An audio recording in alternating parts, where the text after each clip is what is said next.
Hello to all the listeners. My name is Dylan, And I'm Dylan. and we would like to thank you for taking the time to give us a listen. And if you do enjoy, please drop a like and subscribe for our weekly podcast, or even check out the clips that we post from each show. You can also follow us at our Twitter on screen and then tune in each week, Wednesday night, for our weekly podcast streaming at DatDill on Twitch. Thank you, and enjoy the podcast. Okay, so now we're all good? Rolling video. Yeah, let me... Boom. Okay. Please take it out.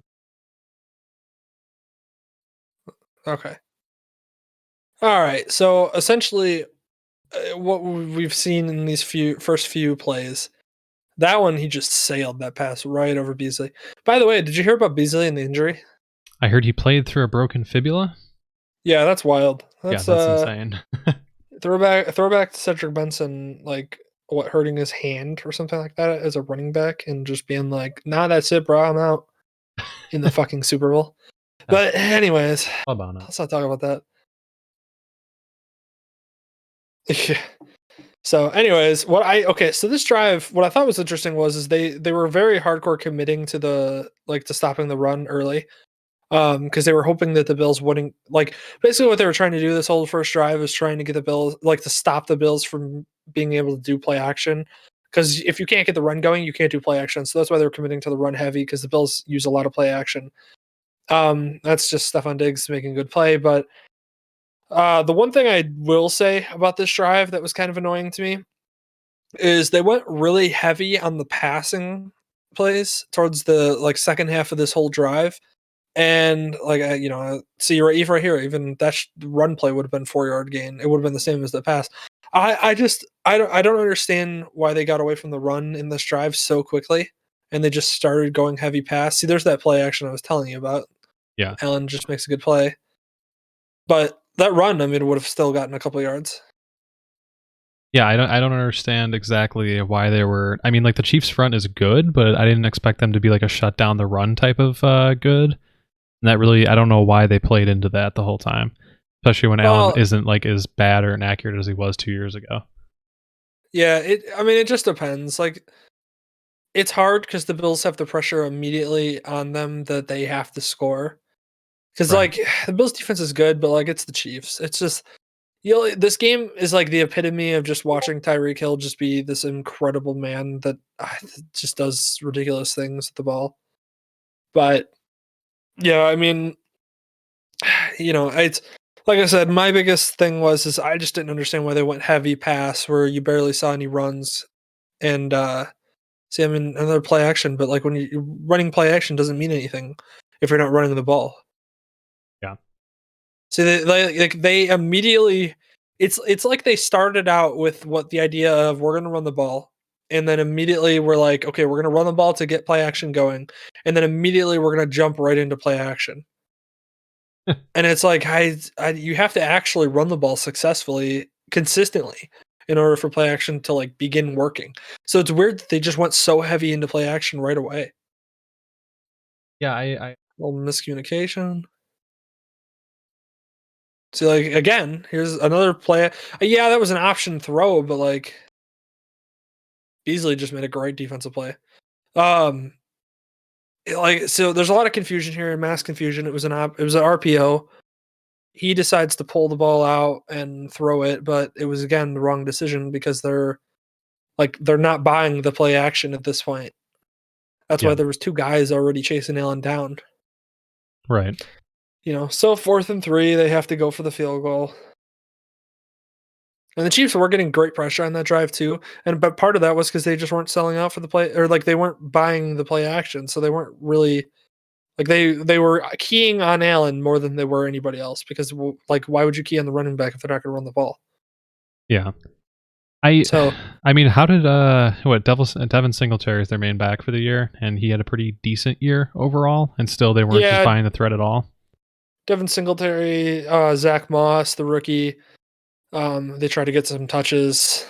He's a good running back. He really is. And that's what they did all year really well, is run the ball with a lot of play action following. That really opened up the passing game.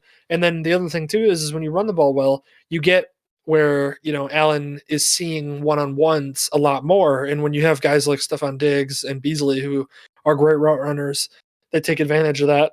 And that's what you see in the Bills offense. And it's just this game, they started to do it early. You saw a couple of runs, a couple of play actions. They were getting the ball moving. But then what happens? The drive stalls out. And really, you look at why the drive stalls out, and you're just like, well, you only run the ball like 3 times in the entire drive, and those 3 runs come in like the first 5 plays of the drive. Then of course you're not going to have success, because you tried to run early, it didn't work, and then you had to go to pass, and you started running play action pass more specifically. Right. So, and then that leads you to taking, I believe that was just a field goal. Yeah, that was just a field goal. I mean, you get points regardless, so you still have to be happy with the drive where you get points, but you do feel a little bit like it was like you got out of your offense, which you don't want to do. Like, you don't want to get out of your offense immediately on the first drive against the Chiefs. Yeah. Which is the only fear here. And the Chiefs, watching this, and then the Chiefs they ran the ball really well compared to what I thought they were going to. Well, it's so hard because you can see, I mean, looking at this front right now, Travis Kelce was a threat, and that's why you saw the linebacker jump right over and point to him. And then the middle linebacker had to respect the pass, because he had to respect Travis Kelce coming out of the backfield. And so it's hard for a team to commit to the runs hard enough to stop it when they can make you pay with Tyreek Hill, Travis Kelce, McCall Hardman, all these guys. Sammy Watkins healthy? Okay, by the way, this is a beautiful touch pass. It's just dropped. You couldn't have thrown it better. It's just Tyreek Hill dropping the ball, which you'll live with because it's Tyreek Hill's Tyreek Hill. See, what I was actually watching here, that I was like alligator armed it. Oh, don't tell me that's gonna make me go back. Oh, it is gonna make me go back. Ay. Anyways, basically, it wasn't super important, but basically, seeing Travis Kelce was going out initially to block, and then he immediately still got open and had probably a good 10 yards in front of him if he decided not to go to Tyreek Hill. Just seeing that level of separation again, just breaking off of a block is ridiculous, because he literally stayed there for a full 3 to 4 seconds and then decided to go, and he still got way past him and beat him. It's just stupid. It's you've seen so much of it. Travis Kelce is so good. And there's a lot of reasons why Travis Kelce is so good, from his pass blocking to his ability to, be. Travis Kelce is the epitome of a safety valve for a quarterback, where if the play starts breaking down, he immediately starts looking around, finding the hole in the zone and settling down. And he'll come back to the quarterback. He makes your life as a quarterback easier, because he's always in the right position. And then he's a great route runner, so he's always just he's putting moves on guys that he shouldn't, because he's not that fast. If you watch him in open field, he's not that fast. It's just he's just so much better at setting up here. Dylan, flip your video on and off again on Discord. Okay, sorry. We're gonna deal with that.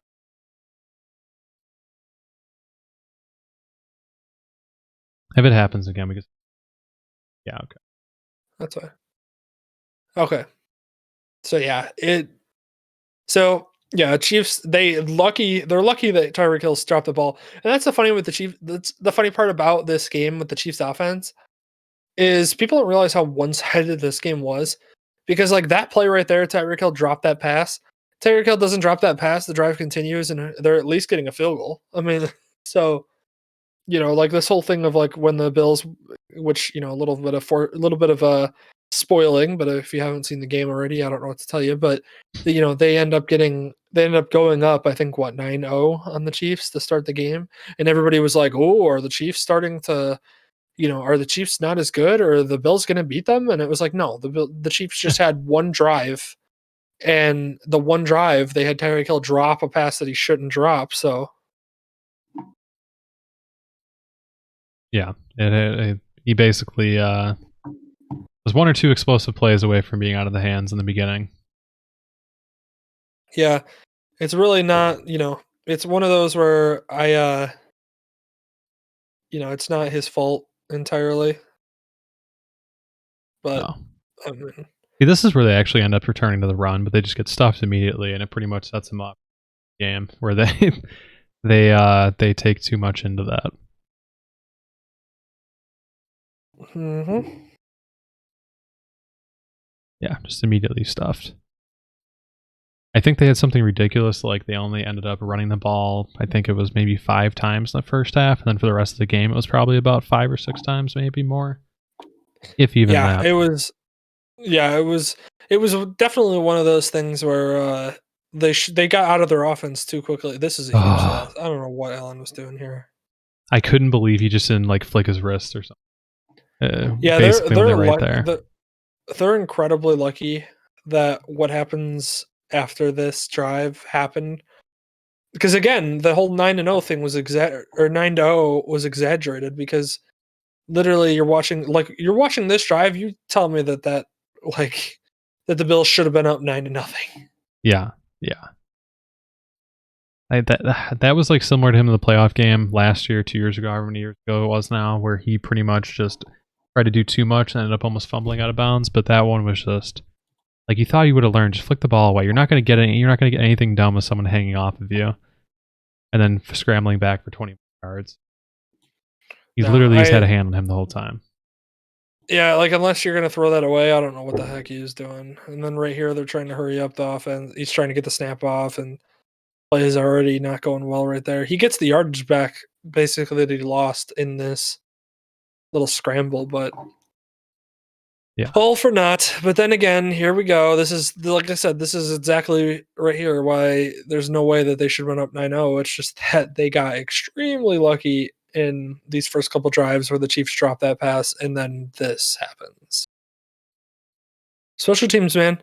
This is why I always say special team. Like, you will never hear me say anything bad about special teams because special teams are everything. Like I'm the guy that's like, hey, that you have a kicker, like Justin Tucker, give Justin Tucker like 10 mil a year. I don't care. Yeah. Like the amount of times that you're going to be. Yeah, I mean, well, and with a kicker and a punter, like a great punt, by the way. Again, right inside the 10, but and then a great punt returner too. I mean, like I saw it, we're both Bears fans and we watched it this whole freaking season where it seemed like nobody wanted to catch a punt. Yeah. You're still looking dark on the screen too. Were you able to change the exposure or freak it up? I am having difficulty getting the app to open. Oh, is it frozen or something? Yeah, it's 100% not working. Oh. So I will become brighter. I will become brighter in the near future. That's fine. Oh no, I didn't want to hit slow on here. There we go. Wow, what terrible slow motion. Oh, that's not bad actually. That's like frame by frame. Okay, so they still end up getting the touchdown out of it. I thought they scored on there, and I forgot. I thought I'd forgotten about that. No.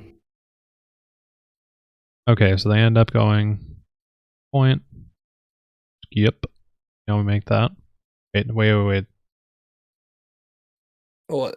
Oh yeah, they don't make the extra point. Oh yeah, the one time I skip it, of course.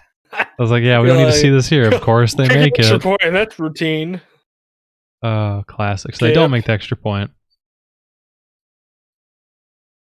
And he slides down. A good return. Kinda. Options. Ooh. Oh, we got stats we could pull up on the side too immediately.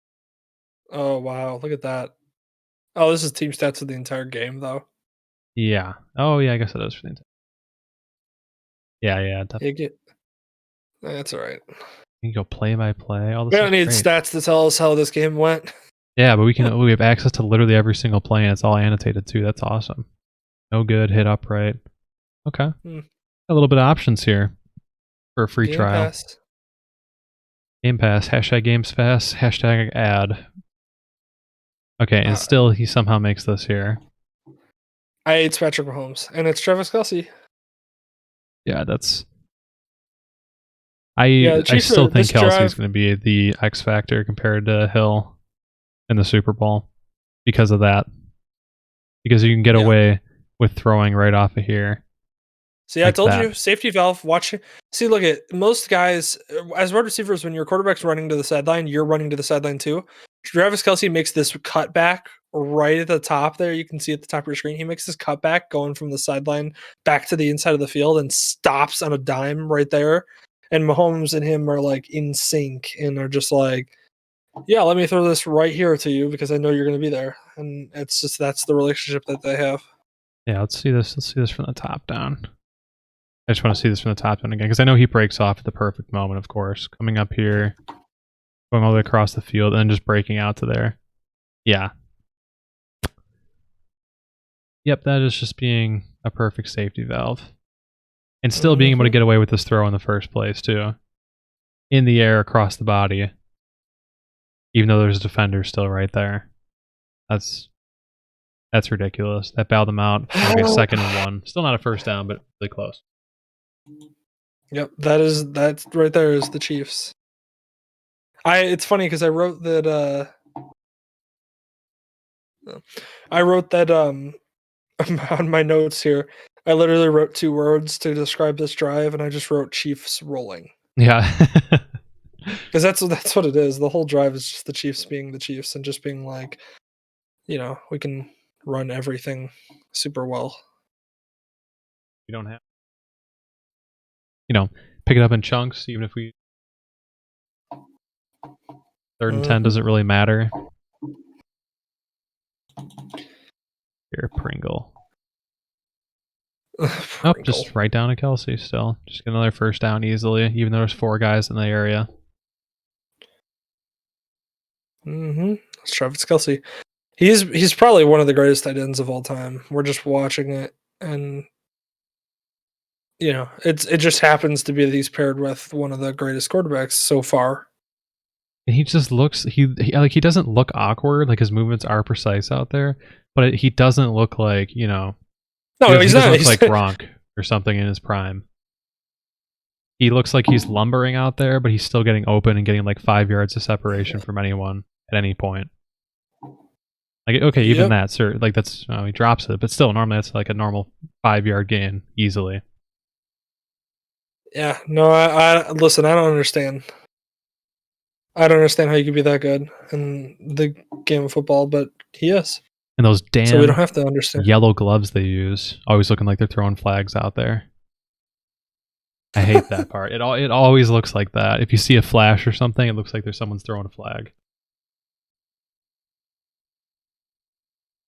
See what we got here. Okay, Tyreek Hill being Tyreek Hill. Yeah, like I said, again, this drive is just them rolling. It's just the only thing that wasn't really going this drive is just obviously the runs. I mean, they're running the ball wise. They're actually getting stuffed, but you can't do anything to stop the passing game. Yeah, so there's no point. It doesn't mean anything. Your efforts are for naught. Yeah, it's incredible they can just completely abandon the pass or completely abandon the run game and still be able to get away with it. And it feels like at some point that's what the Bills were trying to do, but they aren't the Chiefs, and that's just not going to work. Like, you don't have a tight end, you could just throw it down there to get an easy first down all the time. You don't have Tyreek Hill as a deep threat. I mean, Stephon Diggs is good, but unfortunately, they just have ridiculous. God, look at this throw! Like it's just I know. Not even looking back at that. It's hard to analyze this because the defense is actually not playing this that badly. It's just the throws are just unbelievable. Here, and they go back to the run, still getting stuff. See, this is what I'm saying. The runs aren't actually getting anything, so they're stopping the run pretty well. It's just doing anything whatsoever against the passing game is a lost cause. Yeah. I mean, I can see why they wanted to even get away with not having to run the ball because they really don't have to. I mean, you could set up play action all you want, but I feel like either way, you're still going to end up getting the first down. You're still going to end up getting the big chunk plays on the Chiefs side. They're the ones who can get away with just passing every down if they really wanted to, and most of the time they do. Really, if you look back on any game, which is something that the Bills didn't do a lot in this drive, is if you look back at any game or any situation where Patrick Mahomes looks somewhat human, it's when he has pressure on him. Yeah. See, like right here. Okay, Nothing. so he still gets away, but he still gets away with that. There's not any. I mean, he still gets the pass away, but Yeah. it's 3rd and 12, and you're actually, you stop the run on 1st down, you get pressure at 3rd down or in 2nd down, and now it's 3rd and 12, and they really they need a chunk play to get this, and of course. So that's why I'm excited more for the Super Bowl than I think I would have been normally, is because them losing, not like it's a good thing, but like in terms of competition, them losing those tackles basically throughout this game when everyone just kind of went down and got hurt. Yeah. That is going to be huge because they still have Sue, they still have JPP, they still have Shaq Barrett going up against that. And again, like you said, that's the only time he really seems human. That seems like the only time they're actually going to be able to stop him and actually be able to stop the passing offense. So, I mean, like, injuries are a bad thing always, but it's exciting to see what that's going to do. It's going to level the playing field a little bit. Yeah, the way that you are able to do anything against the Chiefs is basically to keep Mahomes inside the pocket, which is my only worry, because I think if we go back to the analysis that I did, that we did on the Tampa Bay game, Tampa Bay I don't think they sealed the edge very well as much as I'd hoped in that game, which kind of led to players getting outside a lot for the Packers. Those outside runs were huge. Well, we could talk all day about.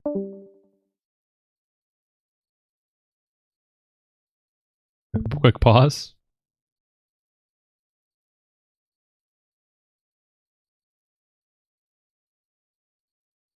Second.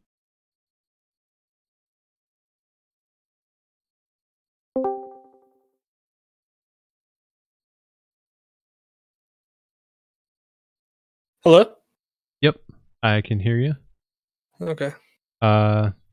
Video back. Fingers crossed. Yeah, I don't know what just happened. My computer, when I tried to open that program, my computer basically just tapped out and was like, "All right, that's it. I'm out, buddy." Like, it was wild what just happened. Well, we got you back now. That's good. Oh yeah, now I guess I can resume this as well. We're getting back. I'm almost back to normal. I might be able to change my color soon. Well, okay. Let's okay, yeah. So he does get out of the pocket here still. And again, still part of the same drive for Chiefs roll. They do be rolling. Yeah, well, like I said, that's the problem with what I was trying to say beforehand was that the biggest thing about being Mahomes is you need to score because you need to keep up with them because they're going to score on you. It doesn't matter whether you can, you have the best defense of all time. They're going to score on you. They're going to score at least 20 plus points. I'm going to say I would say I could give them 20 points every game. Yeah. And whatever you give them after that is essentially how much pressure you get on Patrick Mahomes without letting him get outside the pocket.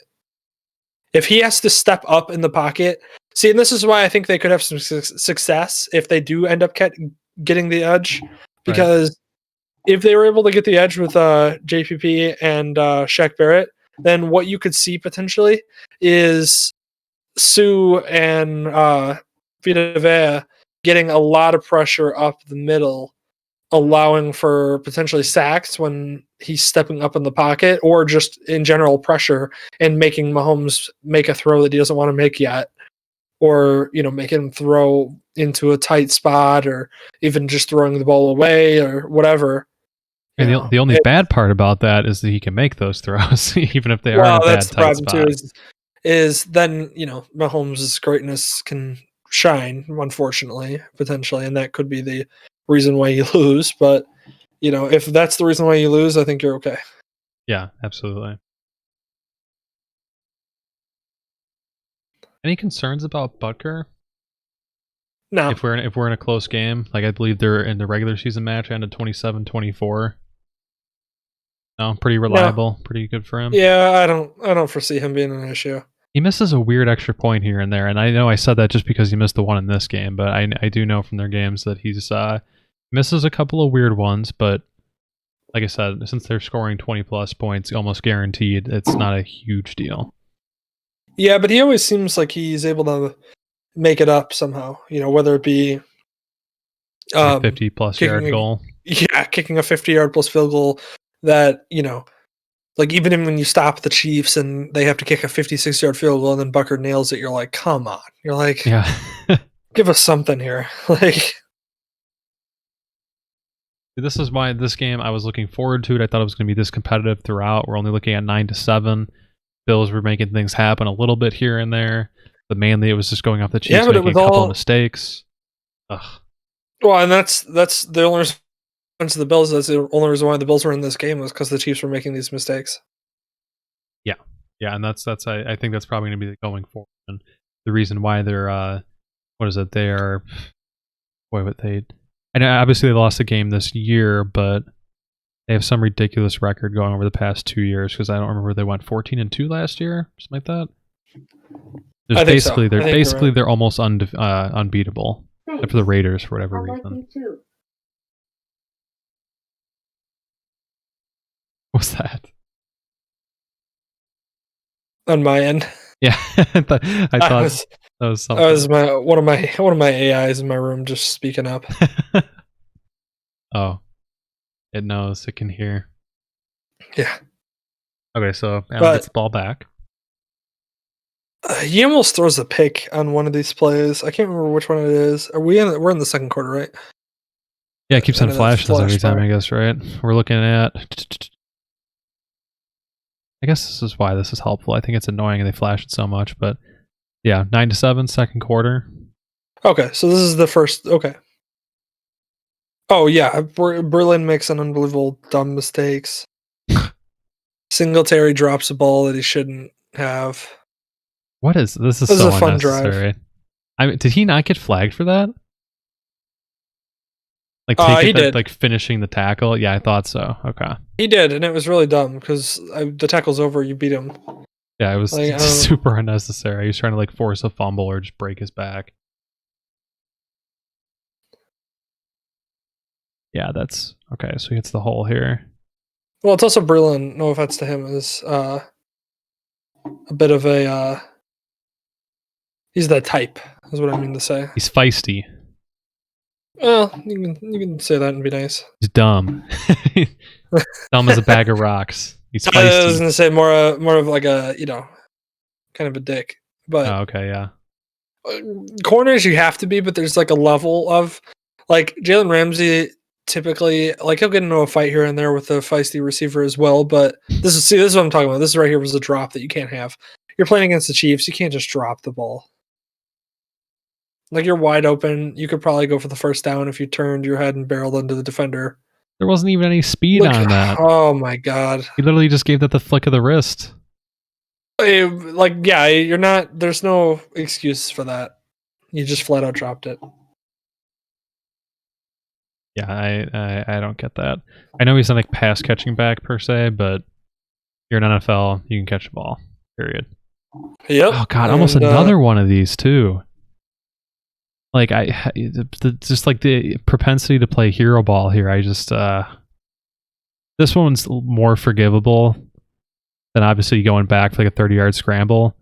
But I mean, yeah, okay, he does the right thing here. He does the right thing. Well, the funny part is this is an all-out blitz, and if this blitz hadn't gotten there as quickly as they'd hoped, man, you're talking about a whole different play right there because there was guys coming wide open.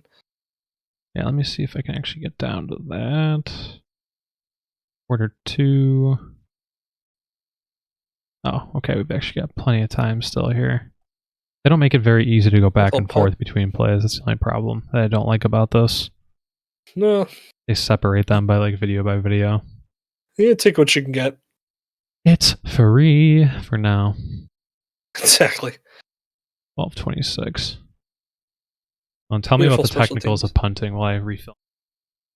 You have to have a great follow through. Typically, you get off your back foot. You have kind of like it's like you like launching your foot. It's all about like Listen, I have no idea what I'm talking about. I just started rambling, and I feel like there was things I wanted to say about how to actually punt the ball correctly. I know you have to have a great drop on the ball. Have the ball placement has to be good. Can't kick on the laces out, because otherwise that's an issue. Wow, it's a good play. Another great Chiefs play.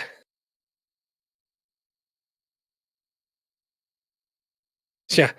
Yeah, there's a little end around to McCole Hardman, who, again, one of the fastest receivers on this team, who's not too far behind speed-wise Tyreek Hill, and just incredible play. Okay, yeah, I'm back. The producer has returned. Let me take a look at this again. Chiefs possession. 70-yard play or whatever, 41 yards. What was it? That was something stupid. As the McCole Hardman play. There's a little end around. Wait, what? Okay, yeah, wait. Actually, what time were we? I think you're way too far. I don't know. I'm just watching the Chiefs dominate.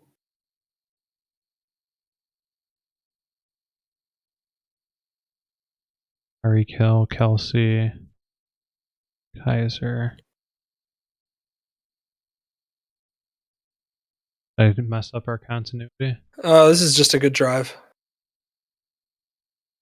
No, I was just looking at my notes to make sure.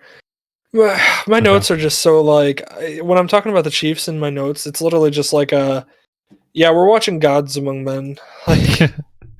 It's just bad. Are we back? How far back? That's what I was just thinking. Actually, this must be a lot further back, right? Quarter 2. I mean, we just had the running. I don't know if we call it a run. Oh, here we go. Hardman. There you go. Yeah, that was what we just had. Okay, yeah, let's pick back up. I was looking for the Hardman play. Oh yeah, it was a little end around. That's what the play is called, at least.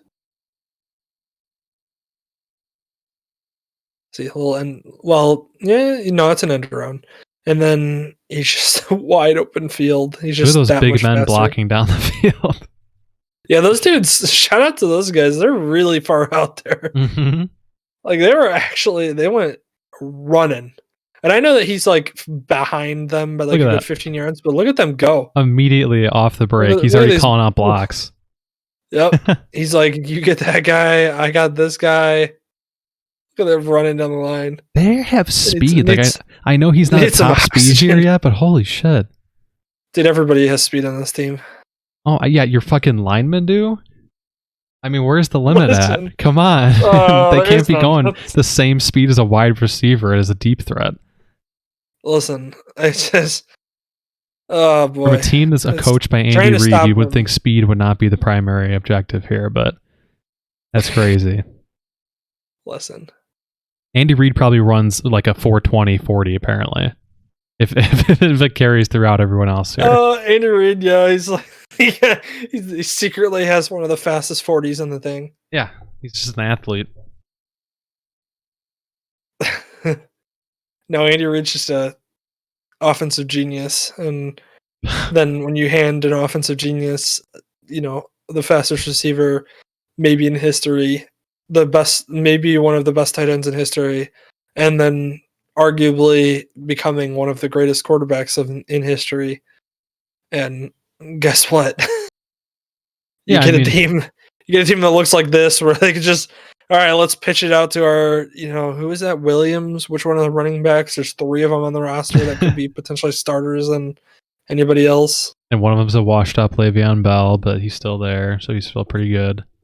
I know. I mean, if you could probably give a Twitch plays the Chiefs, and you could probably win at least 8 games. That seems pretty fair to me. You could probably do Ask Madden. Not saying Reed's a fantastic coach, but it's ridiculous what they have. Let's see what we got. Yeah, I feel like if they just pumped plays onto a Madden screen to me, I could probably call a game where we win by 30. Yeah. Because it's a Madden, it's literally a Madden video game in real life, watching them do anything. So again, and here right here, this is like this is the problem: is you get great pressure on the quarterback, and then the quarterback gets outside the pocket. Which this is what I was talking about: is you don't want him to get outside the pocket because he's like Aaron Rodgers; he'll find somebody down the field. And the Travis Kelce again settling down in that zone. You notice how Travis Kelce plants himself right where he does. Look at watch; he's going right. I mean, he stops and pulls back. Sees him in trouble. Yeah. Takes a step or two up. Nobody's around him, and he just plants. See, he's planted. He's not moving. And then he gets the catch and picks up like another 6. Yeah, it's ridiculous. It seems so simple when you're seeing it like this, but you're just seeing exactly where he's at, pulling back, pulling off, and then going through here. Mm-hmm. You can see it from this view.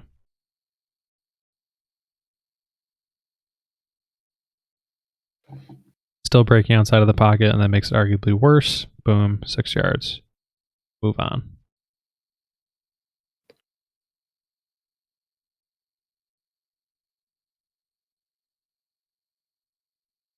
Okay, so they got 3 out wide. Then motion. Well, Tyreek Hill. So the threat there was Tyreek Hill's coming over to the left. So you're automatically looking. What is that offensive line? I saw that celebration out of the corner of my eye. Let's take a closer look at that in slow motion. See, where does he get his hands out? How quickly does he react to this play? Well, what I was trying to say was great blocking. Tyreek Hill, coming in motion, popping back out to the left. Looks like it could be a quick throw to Tyreek Hill, setting up with 2 receivers up in front of him, like a bubble screen. Boom. This is just... That's the form. Elbows out and up, and a little bit of bend in the knees. That's perfect. He's got like a power pose and everything. Then he comes back like, all right, I guess we got to run another play. See, watch. Tyreek Hill goes out in motion, and this is like a fake bubble screen, and that freezes the linebacker, who tries to step up late and gets blocked by 75. See, that's slow. I want to take a look at these. Watch 49. Watch 49. Watching him. He looks like he's coming across, so he looks like he's about to be picked up by the other side of the defense. And see, watch him step out. See how he's already getting wide because he's watching Tyreek Hill? Then he gets stopped. See, right there. You see how he backpedaled? Yeah. Backpedaled, and then he now has to try to come up and fill a hole. But the hole's already being filled by the running back. Yeah, he just gets there late. And that's because what he was doing was he was starting to bounce outside because he's seeing Tyreek Hill go into what looks like a bubble screen potentially to the left with 2 receivers in front of him blocking. And there's only 2 corners out there with a safety over top. So the fear on him there is that he's not going to be that, all Tyreek Hill has to do if those wide receivers make their blocks is fake out one safety. And that, for a lot of receivers, that might be a difficult task to ask them to do. But to Tyreek Hill, it's Tyreek Hill. Is this still an option play? Does he still have the option if he wants to pull it back and try and throw it to Tyreek Hill? Yeah, that's 100% what it is. It's 100% a RPO where he could throw that bubble screen or he could hand it off up the middle. And what he does is he sees that the middle basically... It's open. Yeah, he sees that basically he has the blockers because there's 2 guys coming over on a what's it called? Wow, when your offensive linemen come over, I literally did this all the time. I don't know why I can't think of it. Screen, emotion. No, it's where it's like they come over to block. Wow, I really can't think of it. Pass blocking. No, pulling. Sorry, there. The pulling. Okay. I literally pulled that out of my freaking skull. Yeah, pulling. That's something I used to do all the time as a left guard. But yeah, they just 2 guys pulling out over there. They had the numbers, and so he went with a run. And I think at least at some point in the game, I believe it was one of their tackles. I don't know which side it was on or whatever, but I think 2 of them got injured. I don't know if both of them are cleared, if they're still, I don't know if they're still being evaluated for the Super Bowl, but towards the end, I just remember them getting decimated, just like lineman after lineman again, even after the injuries they've already had. Yeah, I didn't look at the injury report yet for the Super Bowl, but I'm sure it'll be a little bit closer Yeah, probably a little bit more updated.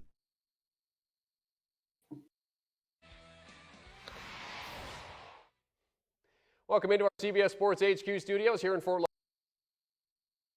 Lauderdale.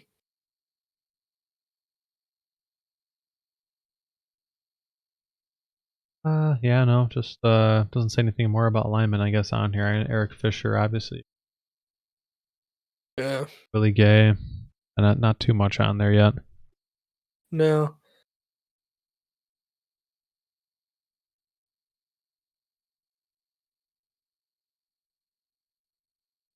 Just nothing there. Okay, yeah. This is where it's just maybe this is the play where it was a bad decision.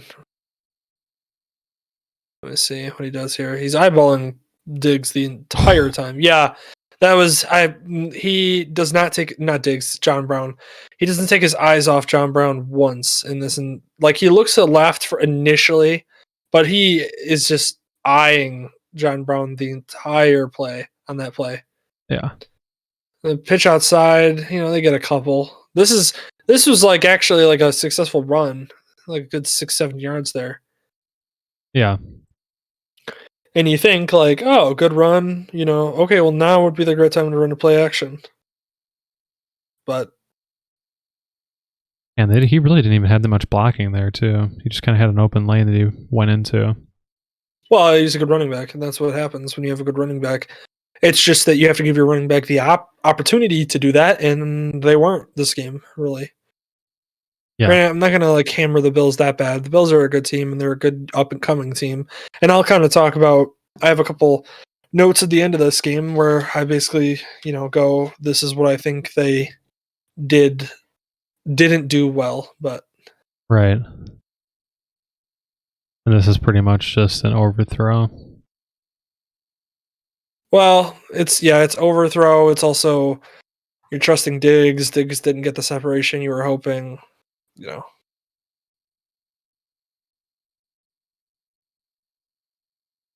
this second half is sadder than most. I was just thinking about the best way to say it. Yeah, it's unfortunate because I really do like the Bills, and I think the Bills are a good team. It's just so bad. It's not that the Bills are bad. It's just that the Bills are playing a team that is clearly, playing a different league of football still.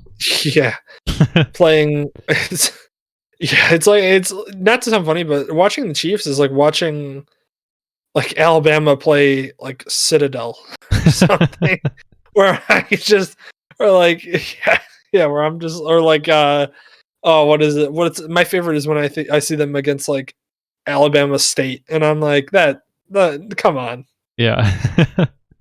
We might have to do a game or a podcast looking at the Raiders game and what went wrong for them pretty much in that game, because that's interesting too. Where the Chiefs actually lost to the Raiders. Oh yeah, I don't remember watching that game too closely, so I would love to look back at the film and see what the Raiders did successfully that basically got the Chiefs out of their rhythm. Yeah. Because that's what you have to do, is you basically just have to fight the Chiefs tooth and nail to get them out of their rhythm.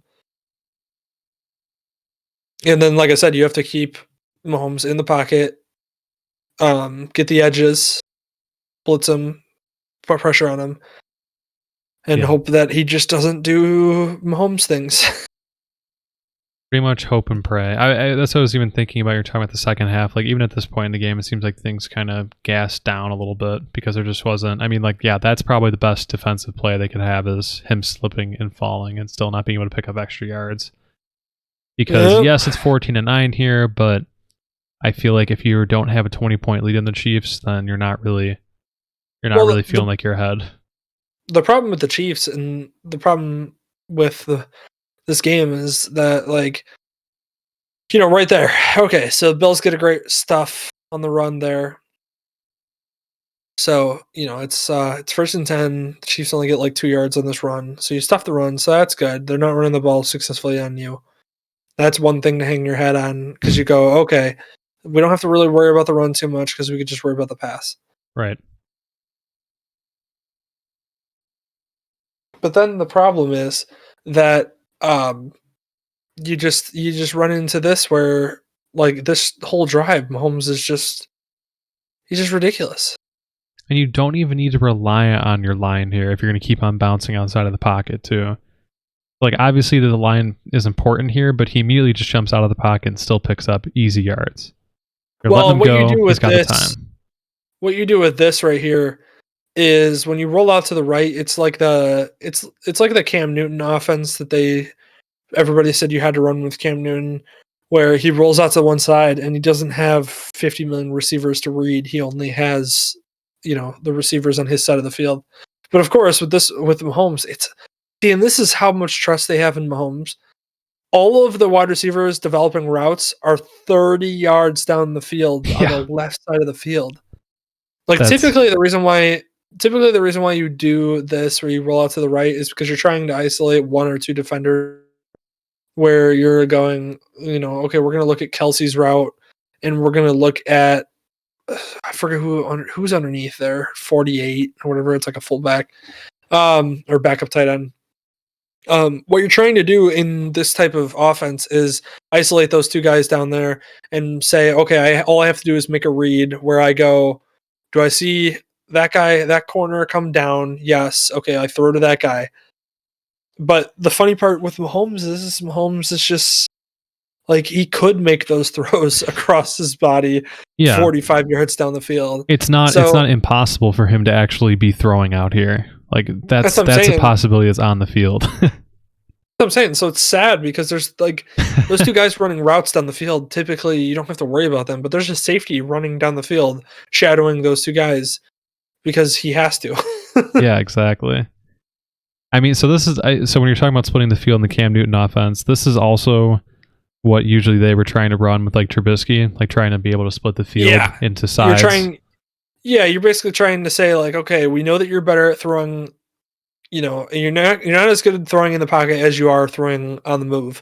So what we're going to do is we're going to roll you out. We're going to make it easy for you because we're going to give you basically two guys to read. Either you read the corner underneath on the right, and then you read the other corner on the other guy.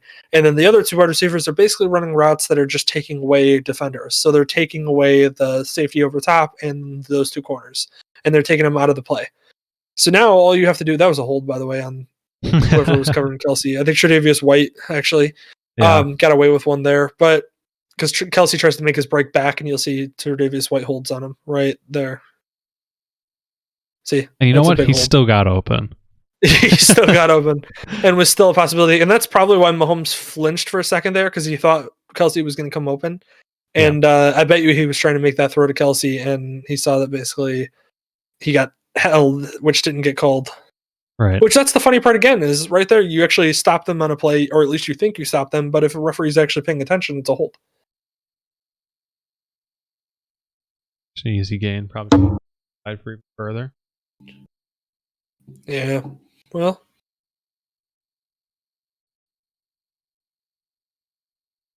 That's a huge little there's a big hole. They just closed it pretty quickly. Yeah. 45.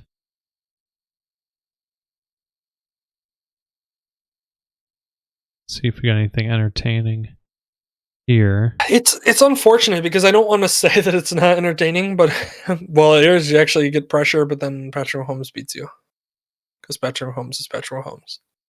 I mean, and also, let's see where his route goes here, right? So here we go. Shakes him off. He's already right in the soft spot in the zone. They had a free blitzer. He's getting sacked. He still makes this throw, and he stops right in the middle of the zone there. It's so ridiculous watching this because it's like I can't. As a defense, like even trying to think of being a defense coordinator against this team just gives me headaches because I don't know how you even defend against anything that I'm seeing. So that's what Mahomes sees when he's throwing the ball. Covered. Maybe it's not a good angle. Not looking at him. That's a but he sees Kelsey working over the middle of the field. He just trusts Kelsey. Yeah, 1, 2, 3. Closest guy is right about here. Still about 5 yards away. He's already got momentum on him. I mean, come on. There's not much else to say for that. It's just you saw that so much over and over and over. Yep. And you'll probably see it several more times anyways. Oh, yeah. throwing that wide. He's I mean, even look got at hit that. too. He's basically throwing to a spot on the field that he thinks he'll get to. He's still got the throw is not impacted at all. I mean, obviously where the position is going to, but it's still perfectly on placement, even though he's getting hit going down right into his hands. Well, because like he's thrown to a position on the field, and he just knows Kelsey's going to get there. Yeah, it's unreal. It's also number 92 who could have undercut that route was like a defensive end, so he's not going to undercut it. Right. Always good. Still got to watch him here. Right back into. I was talking about this. This is ridiculous. It doesn't show you. He's just too good. He's just too good. It's unfortunate. Search every time.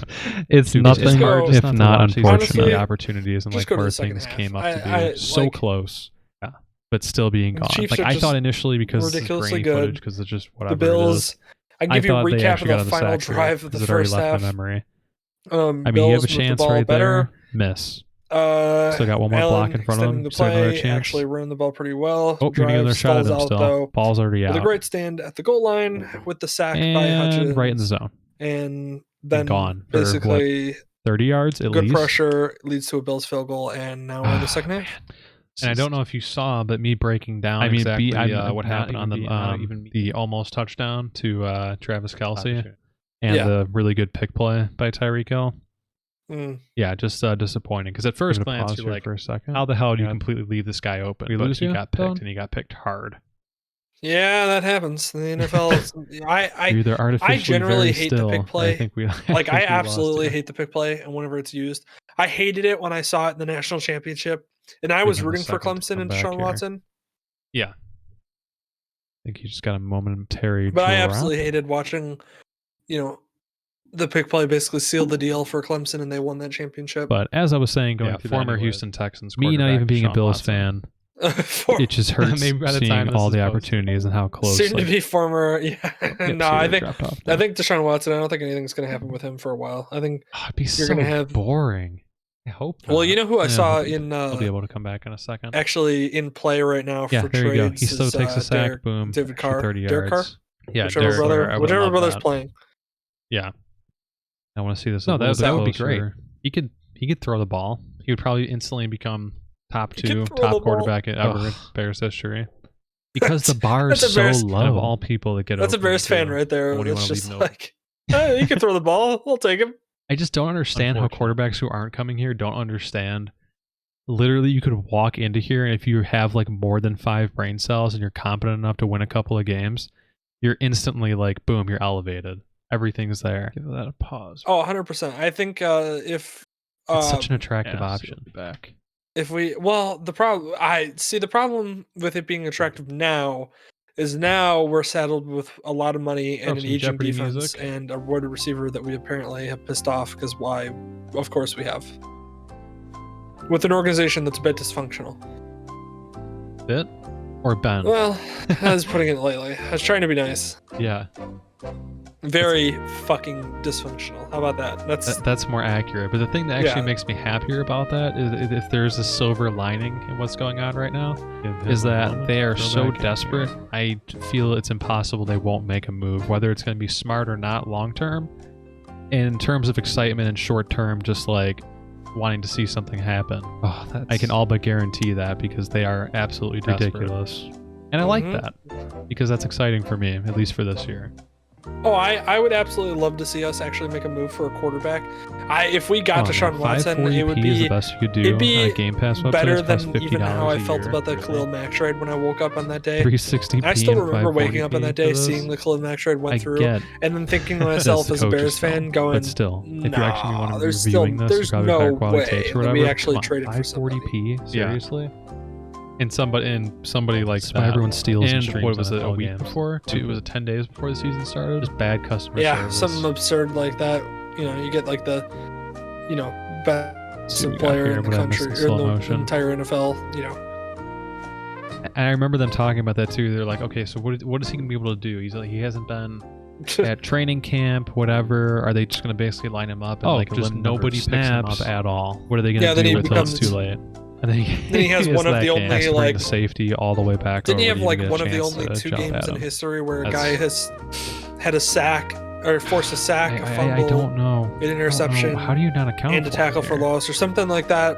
Yes. Or it was like, well, and a pick six. Game, and I get it. All in the same game. It was like the only time that's ever been done before was Pringle, by Khalil Mack. Sammy Watkins. So it's just, it was, Khalil Mack is every bit worth that trade, and I will never say he's not. I get that it's play action and everything, but don't talk about what happened up opening up here. That's all. The safety just gets. I've never been more crushed in my life than that game. See that I was like, the Bears are back. This is actually going to work out. Like, God, they took the next step. The only person that had a shot at actually stopping. The narrative switches to a fucked up Aaron Rodgers on pills and roids and stuff in the back, and that's why he gets busted. Led them back to a comeback. Classic Rodgers instead of Khalil Mack takes over the game, but yeah, whatever. Yeah. To watch that stuff. By the way, I love that we're going on this rant while this game is going on. I understand that we have titled this as basically like a breakdown of this game. It's just so hard to break down a game where like one team is just significantly better, and it's not. Again, it's not a knock on the Bills as a team overall, because I really do like the Bills. I like how they're structured. I like how they're built. I think they're going to be built for basically to be a powerhouse for the next 6-7 years. The biggest issue with the Bills is that they're just not the Chiefs. For the moment, so they've got the ball in the two. That's what this entire game. And have absolutely no one to stop them. You actually see like the Bills get some stops here and there. Like this is a field out of goal hand. that they end up making. But even though it's only like the funny part about this was that like soon to come up. It was. They got this field goal because of like a miscommunication between like Mahomes threw that pass like into the dirt, and it looked like he just missed the receiver, but in reality it was just a miscommunication with the receiver. Bit of blocking. So there's just things like that are occurring that like are.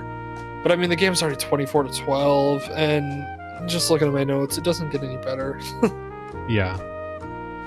I mean, like, it's not like the Bills don't have the ability to come back. And that's when everyone started to just get a little bit worried that we're looking at this being true, and over 10 point, a 10-point deficit to the Bills can come back. Obviously, a lot more now that they have Stephon Diggs, but defending a team that like can't come from behind, and when you see them come into a deficit, you just kind of know the game's over. It's going to be close to being over. So broadcast, of course, there's exceptions to it. Broadcast has 720 PHP, or the Ravens 720. Basically, any running football team where if they're behind, it's a huge problem. And broadcast Bills aren't that 720p anyways, so I get it. That's fine. But the Chiefs' defense isn't as bad as it was 2 years ago, and obviously they won the Super Bowl last year because they changed that up.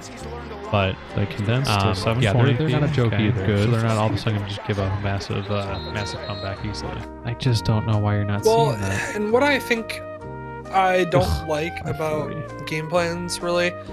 And since that like go against this kind of thinking is like the Chiefs are right now are up by 12 in this game, which is 2 scores. This should at least highlight what my only issue with what you'll see going forward on like this drive. Go to quarter 3, quarter 2, and I think this drive actually leads to a field goal. That's ridiculous. Yeah, it does lead to a field goal. Tracking in here, but like it's just we're here because it's relying too much on Allen to make things happen, and then it's also just throwing the ball so much and not running the ball like at all. Yeah, like right here's a little like this is a little like a jet sweep to the right, but it doesn't. It's not a power. We're gonna run it down your throat. And the sad part is there's only 10 minutes left in this third quarter. So let's go back. And it's only a third quarter, so you could run it this drive and just pound the ball and burn out an 8-minute drive for a touchdown, and you end up being down by 5 points. And then if you hold the Chiefs to a field goal, you're within 1 score.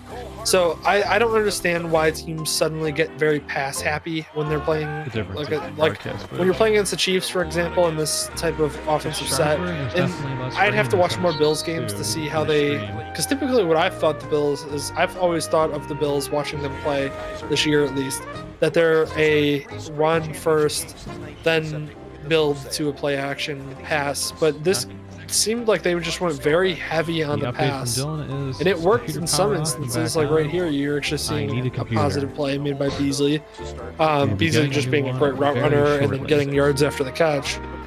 Yeah, this looks extreme. Yeah. I don't get why they went away from the run. Because teams do this, they get away from the run. It's like they get scared that they're down by so much, and they know they have to keep up with the Chiefs. It's like, I know you do have to keep up with the Chiefs, but like you're a good team, and there's a reason why you're in the AFC Championship, one game away from the Super Bowl. And it's not because you got lucky. It's because you actually have a good defense. You actually have a decent, a good run game paired with a decent passing game, and you have a quarterback that's playing way above what anybody expected. So I don't understand. Like, you're looking at this, like, you saw that one in the last like 4 or 5 plays we've seen. You saw that one jet sweep. See, and that was a screen that just failed. But you saw that one jet sweep. I was just going through and bitching about the low quality footage that they give for now all you've seen are just pass plays. Pass. So, yeah. Had the Jefferson music on here. When you're running nothing but pass plays, it makes it easy for them to blitz you like they have been, and putting so much pressure on Allen, and then also for them to be in coverage because they understand that they don't really have to worry about the run too much.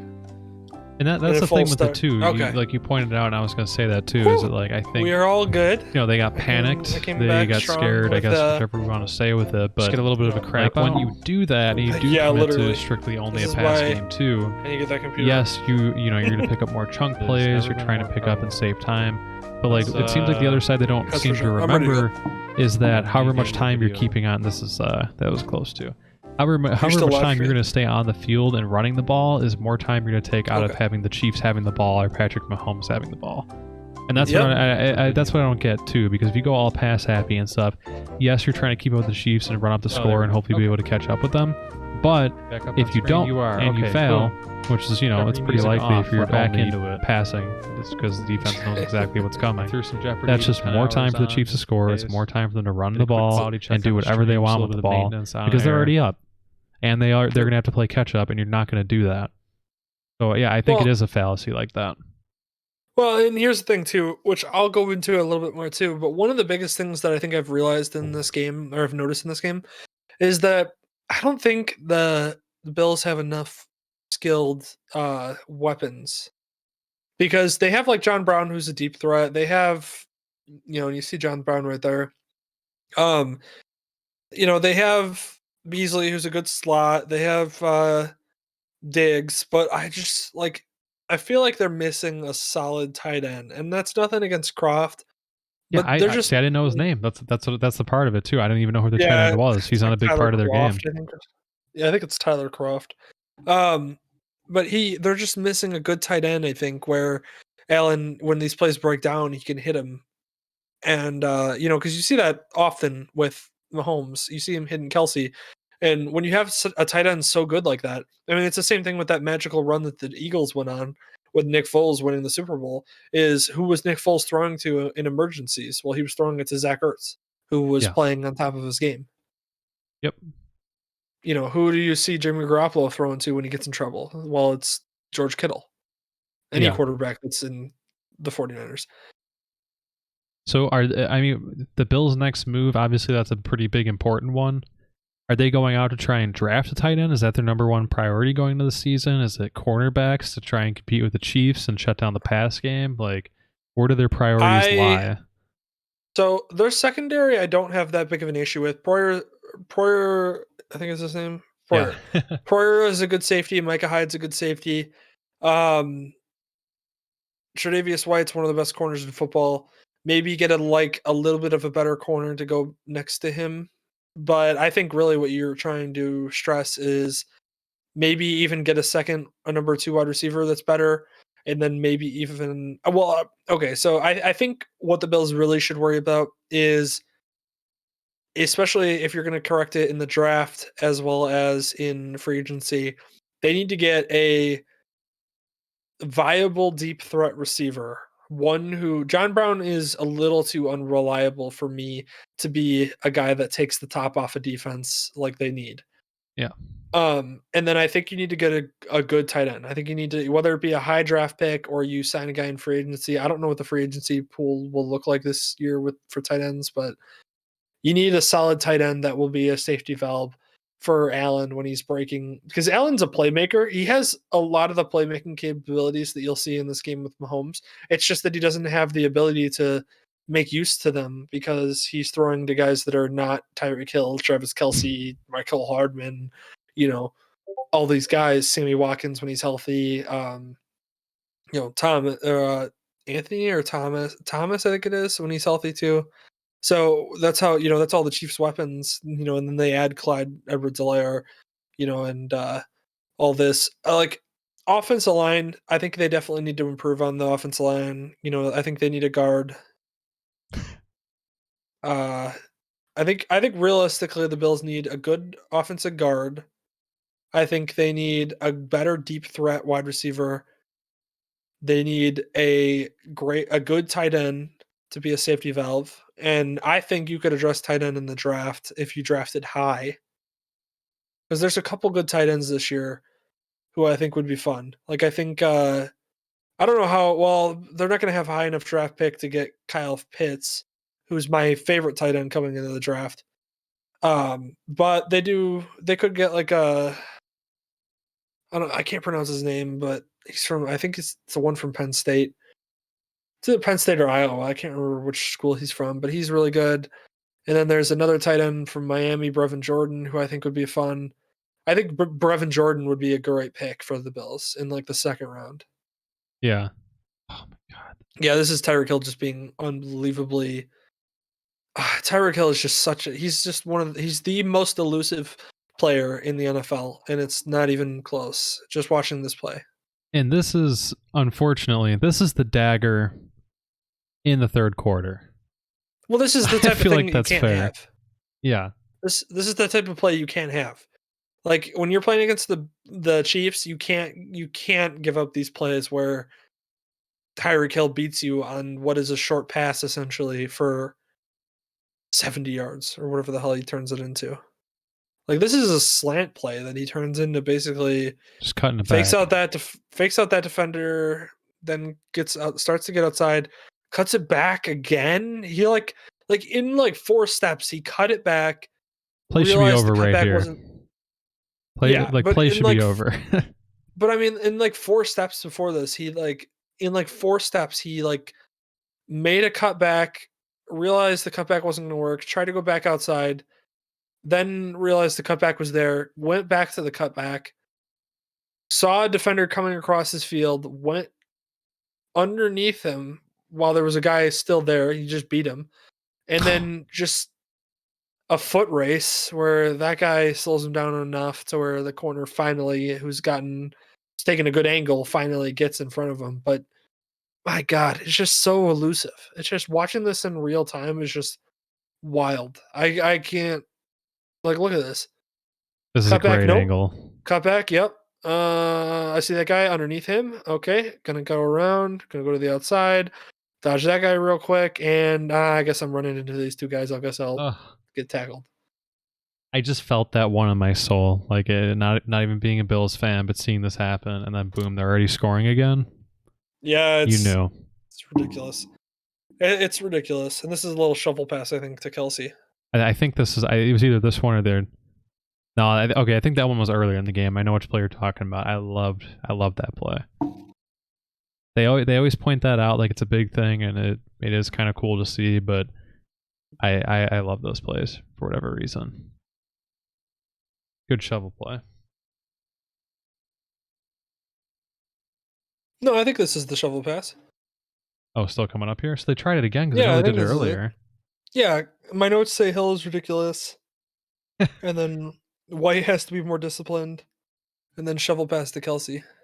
Oh, yeah, because White makes a penalty right here.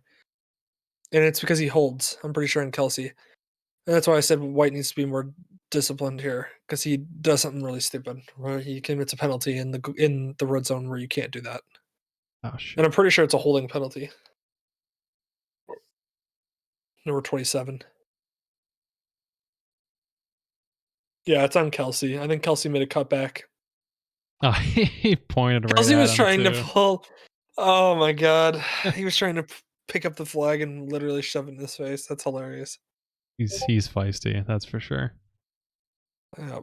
This is what you're talking about. Yep. See it in real time first. Boom. Shovel passer inside. They do it all the time. It works every time because they're the Chiefs. And it's sad how much of the analysis comes down to they are the Chiefs, but it's harder to put in any better words. Yeah, I mean, you just like, like they had good coverage on that play. Like there was a very tight window for him to get the shovel pass in there, and then for him, I mean, there's 3 defenders making the tackle. It's just they're making the tackle while he's falling into the end zone. And again, this is with Hill moving in motion before the snap. Well, Hill in motion throws off the linebackers because you watch them move. You see them just shift back and forth while he's doing the motion. Yeah. Watch the linebackers just playing like a follow the leader. See, Okay, watch here the you go. He's linebackers. moving. Oh, moving left. 1, Moving 2, left. 3. Look at what the safety's moving too. The safety's like, all right, got to get outside. Got to get outside. You know why? It's because they're worried about Hill beating them on like a little flat route outside. Then Now he we're goes going right. back. All the linebackers are shifting right. See, and then the problem there is all the linebackers shift right, and the play's going, or the linebackers shift to their left. Well, I'm sorry. He's going in motion to the left, Right. his left. If you're the Chiefs. So then they follow him to the left, but because they're already going to the left, the play's going to the right. So they're already, and the funny part is 55 is right there. Right. 58 fills in, and then the defensive tackle comes over to help clean up, and Travis Kelce's just a big human being and powers through. Like 55 plays this pretty well. He realizes what's happening. He gets there. He meets the ball carrier. 58 fills the hole, and none of them. They just can't stop Kelce. This recommendation that I got sent from Andrew is we need to get you the ability to like get the yellow pen and like the circles on ESPN and stuff in real time. That's something I gotta figure out a way for that. You gotta get like a Surface Pad or something when you get your PC. I have my iPad Pro. Oh yeah, that might. Oh, I might be able to finesse a way to do that then. We could figure that out this weekend or something, maybe. But that would be great because you need that. Oh yeah, so I could just like circle shit and be like, "Listen, look at this idiot right over here." Exactly.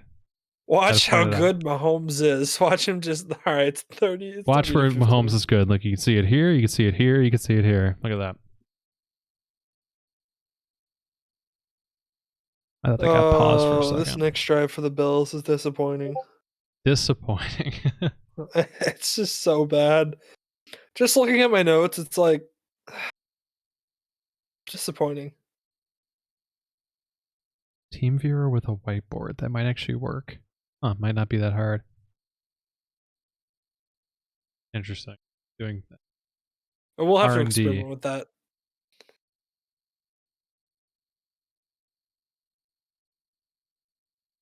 Yeah, I actually have my iPad Pro and I do have my pencil.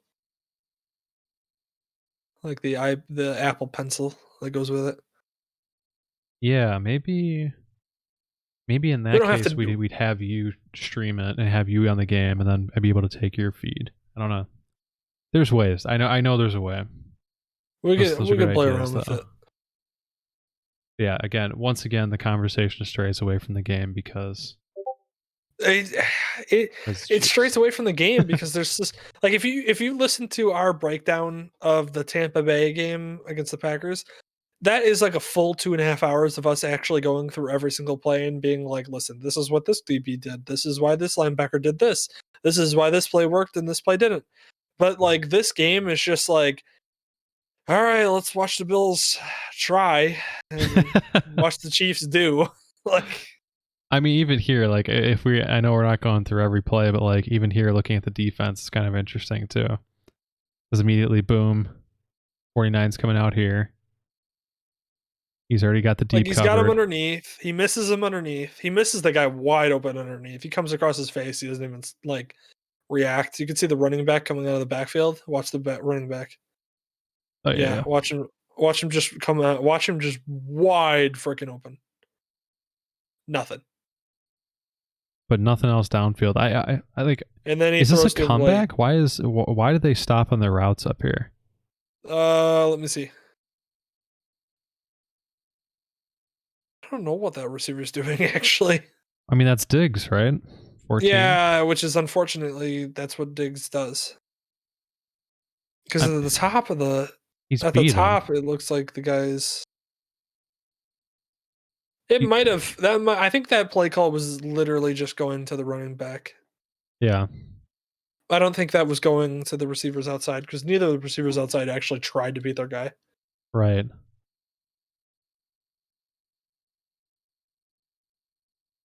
Which, if that's the He just case, threw I it to don't him agree with late. that I don't play know why call he at threw it to him all. so late. Yeah.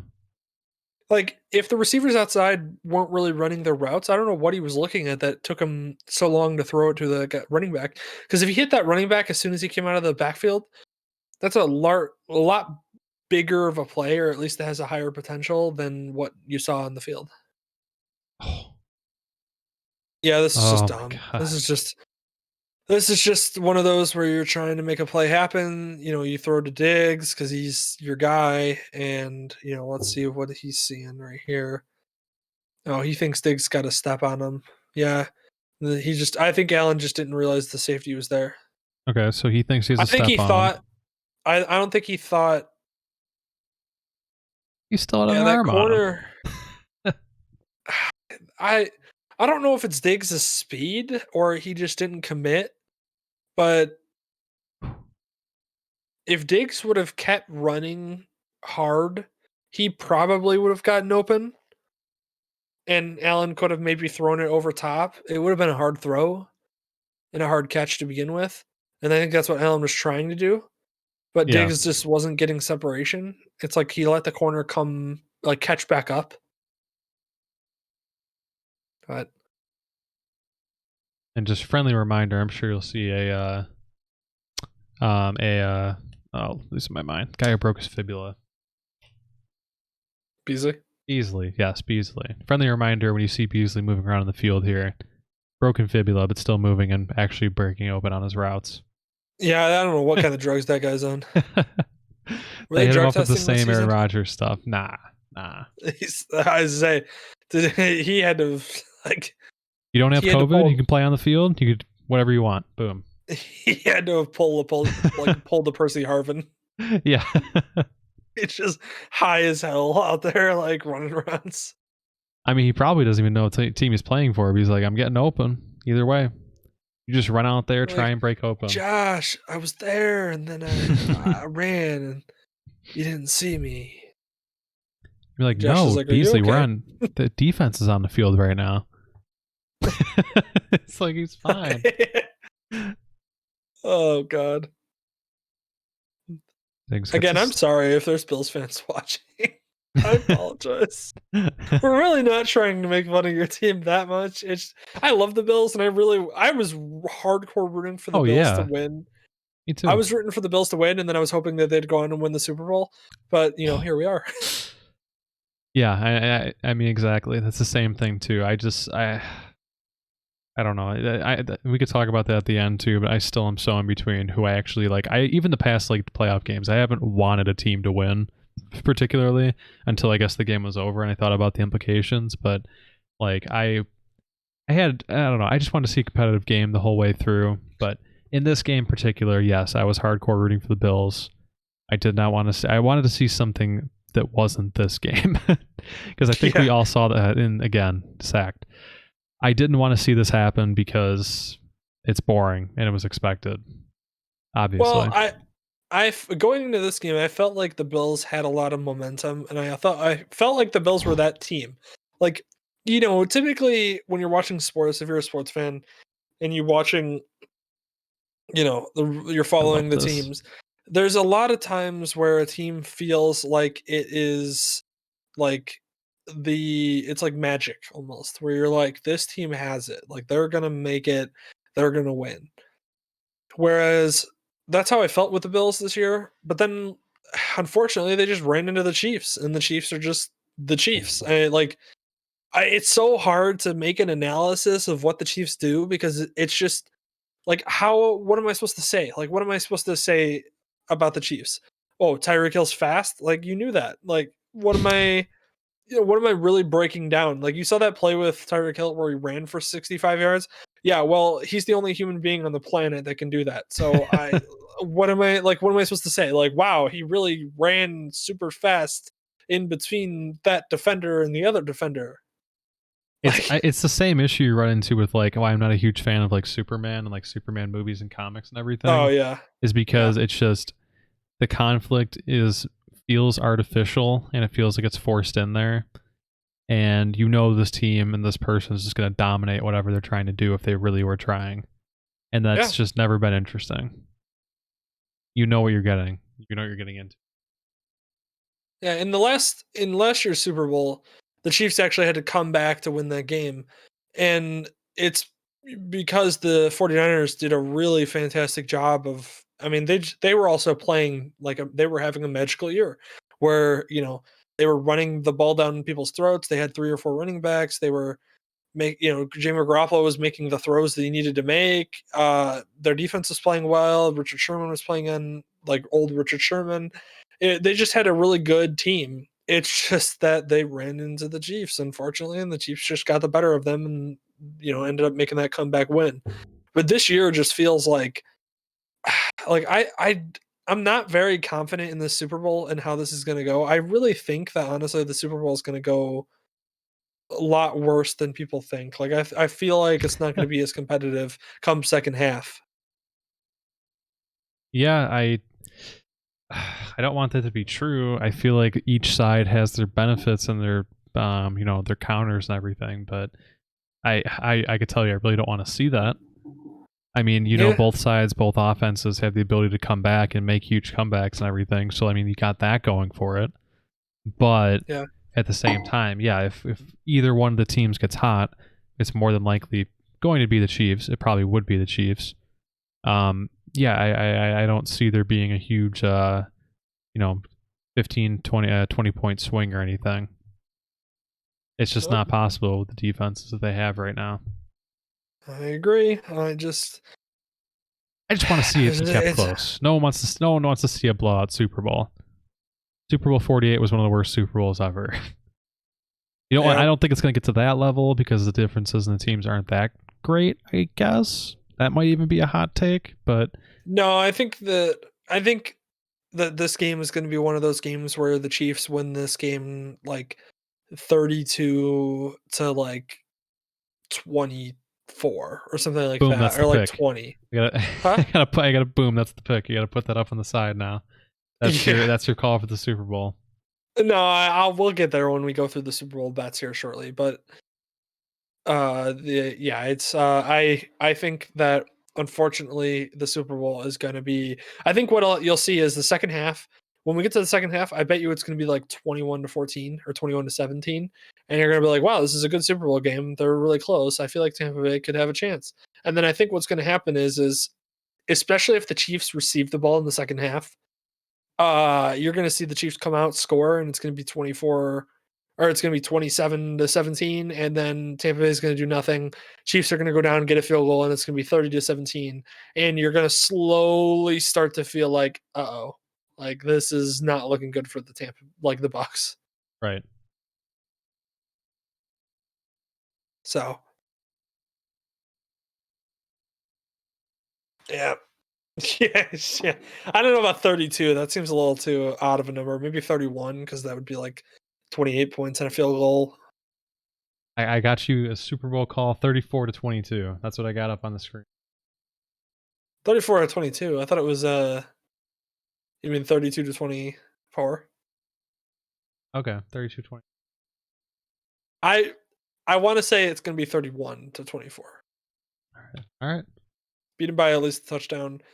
I think they're going to beat him by a touchdown, and I think it's also going to be one of those where Tampa Bay gets that touchdown to make it 24-31 in like the final couple minutes, and it's going to mostly be like 17-31. Yeah, I'm unfortunately thinking you're probably going to be right. Yeah, because I could just see it. I could just see it being like the Chiefs are winning like 14-10 or something like that at half, or like 21-17, and then like I can actually see the score getting bigger than that. I feel like the score could actually be like a 38-31 or something, and I can easily see where the Chiefs are winning 20-17 at half, and everybody's like, "Wow, the Chiefs are winning the game, but the Bucs are keeping up with them." Yeah, maybe they have a chance. And then you'll see the Chiefs, especially if they have the ball for starting the half, the Chiefs will come out, score a touchdown, and it'll be 27-17. You'll be like, okay, we'll see what Tampa can do. Tampa does nothing. They stall out. Then Chiefs get the ball back. They go down, kick a field goal. Now it's 30-17, and you're like, okay, this is not looking good. Then like the Bucks get a touchdown, and you're like, okay, now we feel better. Then the Chiefs go down and get a touchdown, and you're like, uh-oh. It's, suddenly it's 38-24, and I'm really not feeling good about the Bucks considering it's the fourth quarter and they really need to start scoring points. All right, Andrew's already looking to get into the betting game a little bit early ahead of it too. So he's saying in chat, what line would you take the Bucks? What line? Yeah. I think I saw that it was what was the line for the wasn't it 3.5 or something like that? 3. God, I can't remember. You'd have that. I want to call back on it Sunday. Yeah. If you know the line, you can give me a heads up. But when we go through the bets, I'll be able to. We're gonna run through all of the FanDuel bets that I enjoyed. I'm not going through every single one of them because there's a ridiculous amount. You can literally bet on anything. But there was a lot of fun ones and a lot of ones that I wanted to go through and just kind of briefly get your opinion on. And then what I'll do is I'll go back, watch the game like I do, in slow motion and, all its glory, and break down the game. But I'll also go through and record our bets and see how me and you do against each other. Okay, I like that idea. Yeah, Andrew wants to call back on it on Sunday. That exact walkthrough that you just had, and I'll have the clip. I'll have to go through and clip it, but walk through exactly what you said. If it comes down to that score, the field goal, everything. Yeah, if that happens, it would blow my mind. But it also wouldn't be surprising. I just feel like that's how this game is going to go. I just feel like it's going to be where they're both scoring points successfully. No defense is really getting us to stop each other. And then it's just going to be one of those where, like I said, the key for me is if the Chiefs receive the ball at half. If the Chiefs receive the ball at half and they score a touchdown after being up at half, which I think they will be, and they go up by like 10 points, I think that's where you're going to be scared as a Bucks fan, because you're going to be like, okay, now we literally can't misstep on a drive. Yeah, no room for errors. He says it's plus 150 Bucks and it's minus 170 for Kansas City right now. Just keep in the back of your head. I mean, I would definitely take the Chiefs. Mm-hmm. I just don't think the Bucks have enough to make it up. Yeah, I mean, it's hard to make a counter argument against it and feel really confident about it. I could tell you reasons why it might go right or might go wrong for them, but it's left up to chance. I mean, that line against the offensive line is not a joke. They have that COVID member for the backup center who's also out. Their line's decimated. But again, everything I could say, you could just go back and say, well, yeah, they have Patrick Mahomes, they have Tyreek Hill, they have Travis Kelce, they have Pringle, they have everyone else. Is Mahomes back at 100%? It fucking looks like it.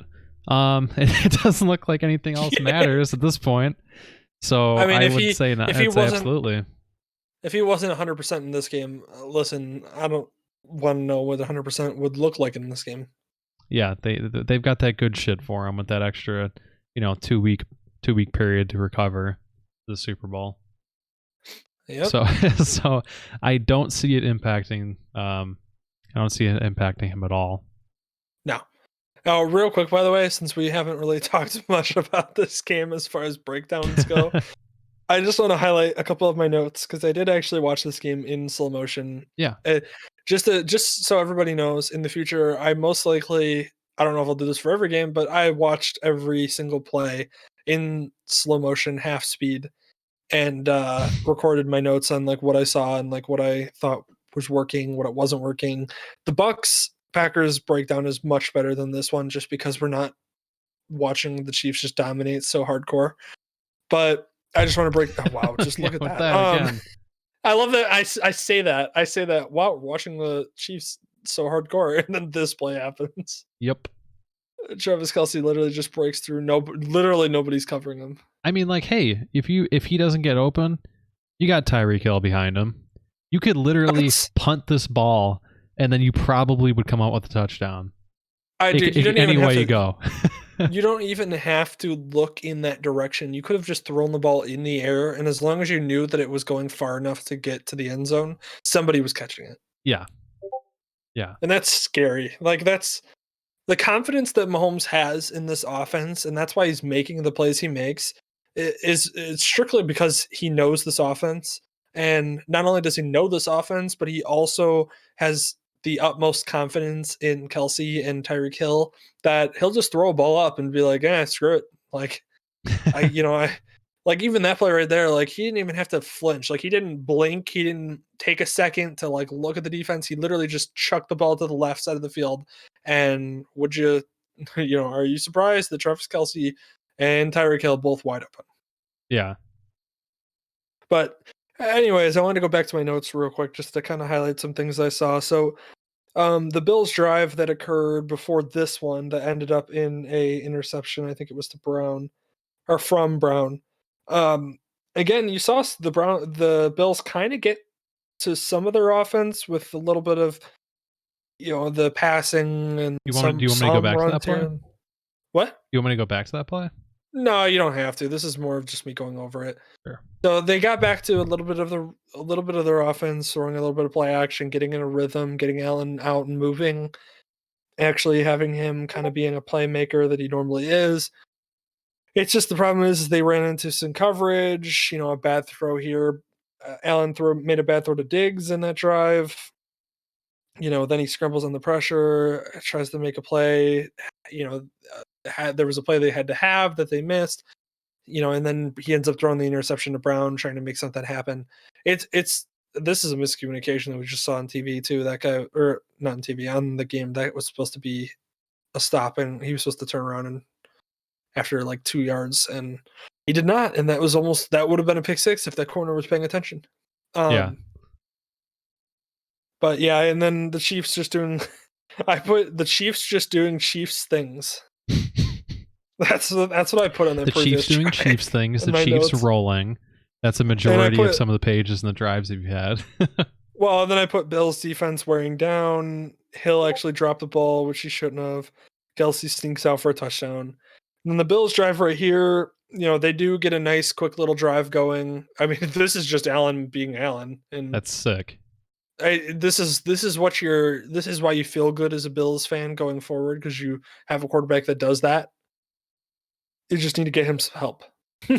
Yeah. There's not enough guys getting open, and unfortunately, Stefon Diggs is not the type of guy that you see playing his heart out. Sometimes Stefon Diggs is doing something where you're like, Stefon, like you realize there's a play going on, but he needs a good deep threat wide receiver. He needs a good tight end to rely on,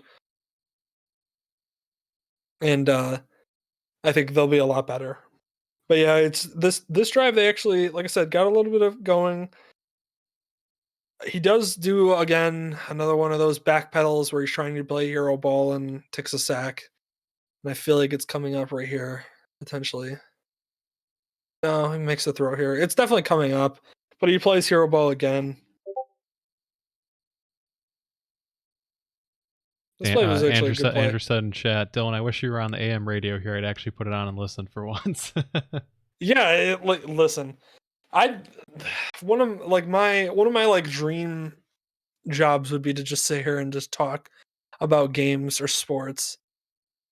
Because because I also, the other thing too is I don't have my bullshit meter is like off the charts for some things. So like I don't have that where you're watching an announcer that just talks about one single player. Like, yeah, we've talked a lot about the Chiefs, but the Chiefs are just that good where like, what am I supposed to talk about? Like, am I supposed to say that Tyreek Hill, made a really smart play by running faster than every other player on the field and dodging every other player on the field? Like he's just he's just faster than everybody else. There's a reason why he's called the cheetah. Like, so like watching the Bills, for example, like it's unfortunate. Like they see, and even this route, like even this play, if you're watching the other routes, the Chiefs just cover it well, and none of the other receivers are open. So I don't know if he dumps it down, because he's looking downfield right there, and then he goes to his check down. Yeah, he's looking downfield. The Chiefs are just covering it well because they're not threatened by the run because they know that the Chiefs, it's 5 minutes left and the Bills are down by 23 points. So the Chiefs what is it at like this being in that point, the mind? analysis basically boils down to I'm watching a bunch of, hopeful plays happen where Chiefs are just like, hey, we know you're going to pass the ball because you're desperate. Right.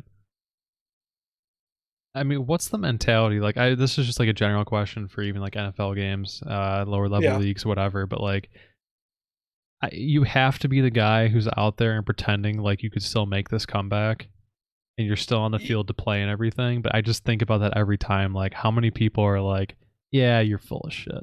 We know that. Game's over." Okay, so here's the thing.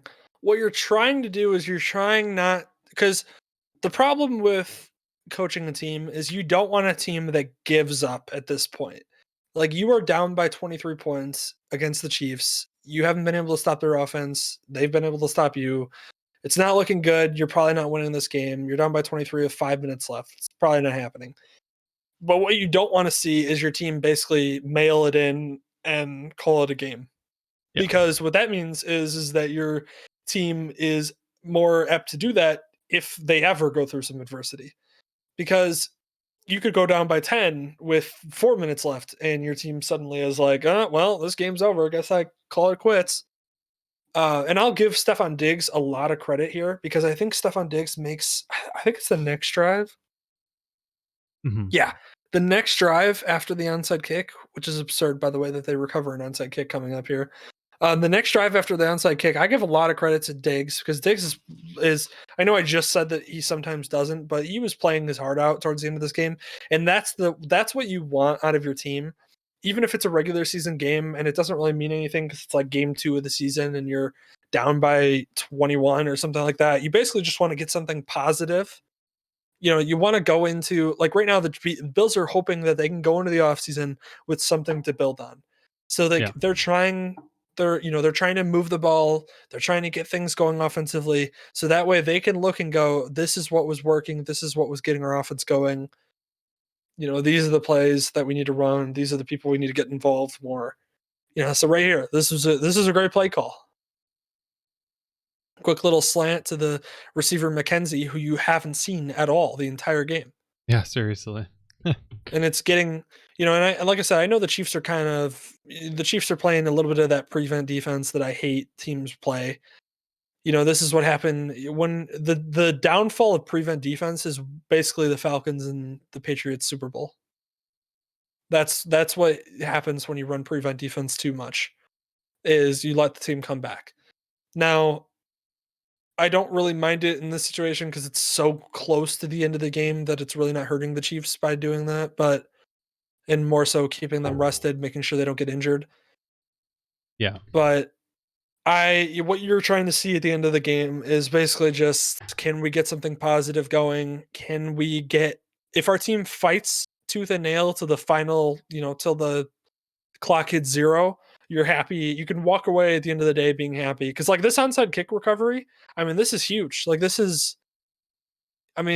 talk about like a team having no hope. To like fight and recover an onside kick and then go down after that onside kick. Yeah. And I think they go down and do they get points? Yeah, they get a field goal. They go down and get points. The fact that they're fighting until the very end, on paper, you're like, yeah, they're down by 17. This ain't happening. But it does show the grit of your team, the tenacity of them, whether they're buying into the actual team. If you start seeing players like, that's why I give a lot of credit to Diggs, because you'll start seeing players like fight with Chiefs players or like start cussing out their quarterback or cussing out their coach on the sideline. Like you'll start seeing, that was a great play. I think this is the play I was talking about with Diggs where I was like, wow, this is an incredible catch. Let me see this. Yeah, Ooh, this is an high incredible pointed catch. it. That was super clutch. It was clutch because it was also, I think it was like 3rd down or something. Ooh, So, yeah, he tries to pop it out. yeah. So this is a great play by Diggs, and again, fighting till the end, which like I said, I'm a little bit surprised with Diggs because Diggs is not that type of player typically. Yeah. But But again, maybe that shows. imagine if you gave up beforehand with everything and before that onside kick. Like it's those little microcosms of events and stuff that means that you can't just give up on the game because that can happen. Yeah, it's like a 20% chance. What after the onside kick rules were changed, it's like less than that, like 10%. I mean, it's insanely low, and I really wish they would change that back. But regardless, yeah, you still have to. You have to give it a shot. Your season's over anyways. You're going home. Yep. You have to fight for something. If you start breaking down and arguing with your team, arguing with your player, your teammates, arguing with the other team, fighting with refs, arguing with coaches on the sideline, that shows a lot of dysfunction and a lot of, this is the Bills team is, I'll give them a lot of credit. They're a team. Like they're you don't hear a lot of people like, you don't hear any like issues that they're having. You don't hear any arguments on the sideline. You don't hear any, players don't disagree with what the coach is doing. McDermott runs a really great team there, and that's why they're going to be good moving forward. And that's why Josh Allen was able to develop as well as he has, is because he really bought into the coaches. And see right there. That's my favorite. I hope that's what I'm talking about. I hope we get a good view of this. Well, that right there was a little bit more defending your quarterback. I'm 100% for it. Yeah, I'm 100%. I'm 100% for a defensive lineman blasting or an offensive lineman blasting a defensive lineman for something. It's like the whistle's been blown right there. He threw him to the ground. Look at see. I need the slow motion. This is the whistle fantastic. was blown. The whistle was blown, and he threw him to the ground, which was already a little bit too much. And then he gets up and starts going at him. As an offensive lineman, you don't know how many times I've done this. Yeah, just love the throw at the end. I did this with like Chase, and I don't even like Chase. Like, I did this with him where I was like he's my quarterback. Like, yeah, I'm not a huge fan of him, off the field, but like he was my quarterback. I straight up. There was one time there was like a player laying on him, and I just chucked the dude. I grabbed him by his shoulder pads, and I grabbed him by his pants, and literally threw him to the ground, off of him, and then picked Chase up because I was like, "Listen, you're not fucking around with my quarterback. It's not happening." Then you got ejected from the game. No, I never got ejected. I got one penalty in my entire life, and it was a holding call that I shouldn't have gotten penalized for because it was like the one play I wasn't holding.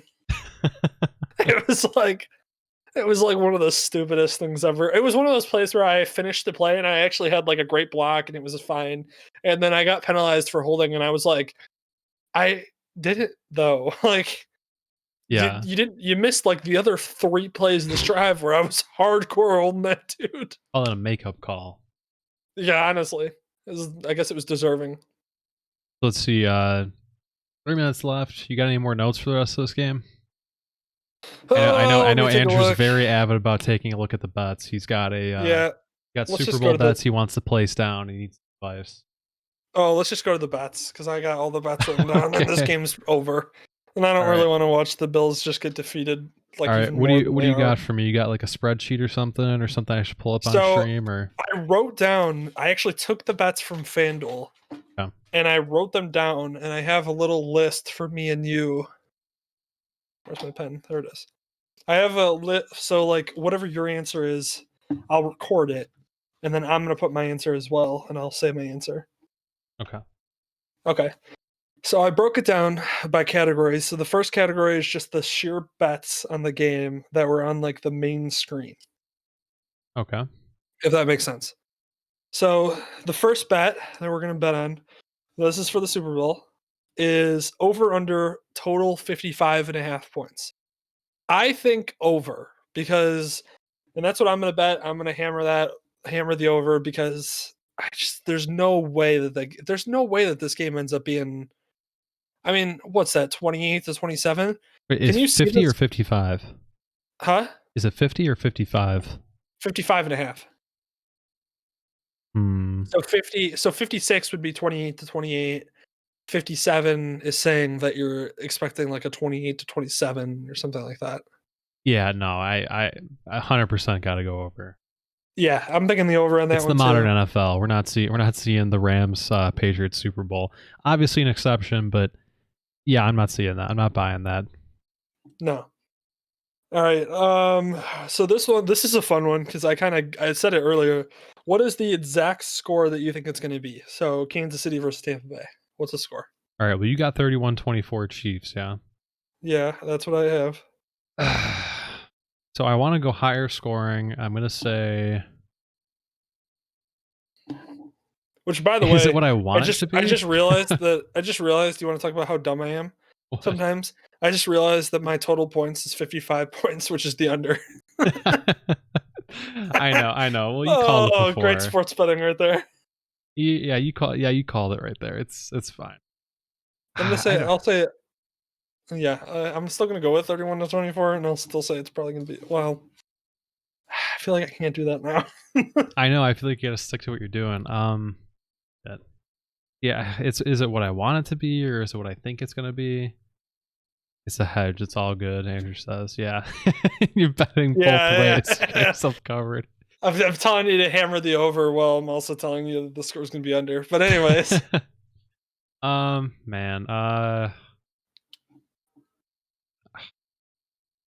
come on. 42-34. Wow.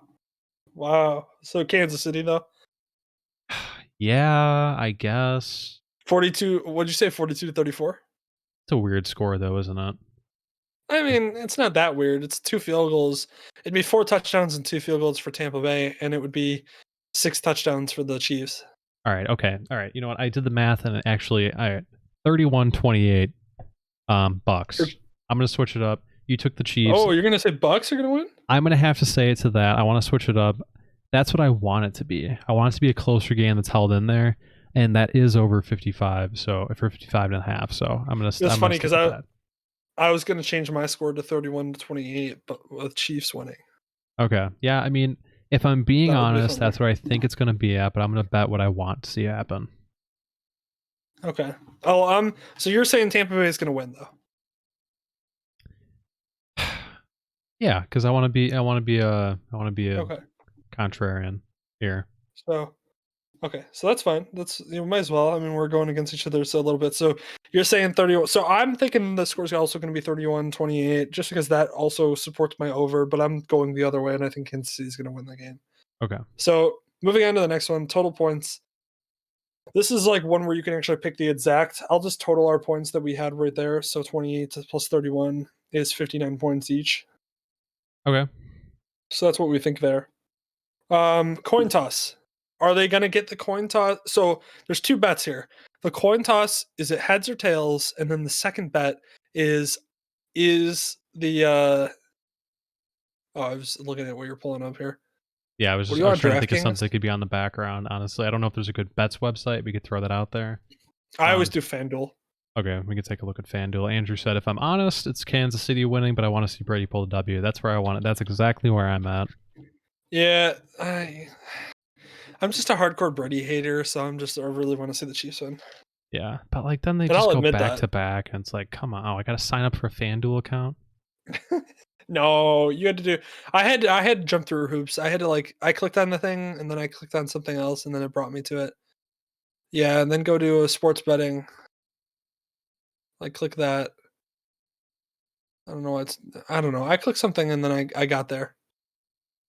I don't know. You figure that out. I'm gonna bring the bets. So coin toss, heads or tails, and then the second bet was: do you think it will be the team that guesses it will guess correctly or not correctly? Guesses correctly. Okay, but what, heads or tails? Heads. Okay, that's funny because I was gonna go tails. Holmes will bring a bowl for Kansas City soon, anyways. Yeah, exactly. That's what I'm saying.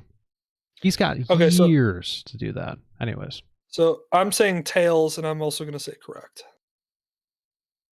All right. First scoring play. Is it going to be a touchdown, a field goal? I'm gonna say field goal. I feel like defenses will lighten up later in the game, but it'll toughen up in the beginning. Gonna be jacked up. Who's going to make it? Or who's gonna get it? I'm gonna say the Bucks. I'm gonna say Leonard Fournette touchdown. So If you're we're going getting touchdown? there. Yeah, I'm going touchdown. Okay. Yeah, sorry, I did switch up there. You're right. All right. Well, I'm gonna go Kansas City. I'm gonna say touchdown. Okay. Let me take 1 second. Yeah.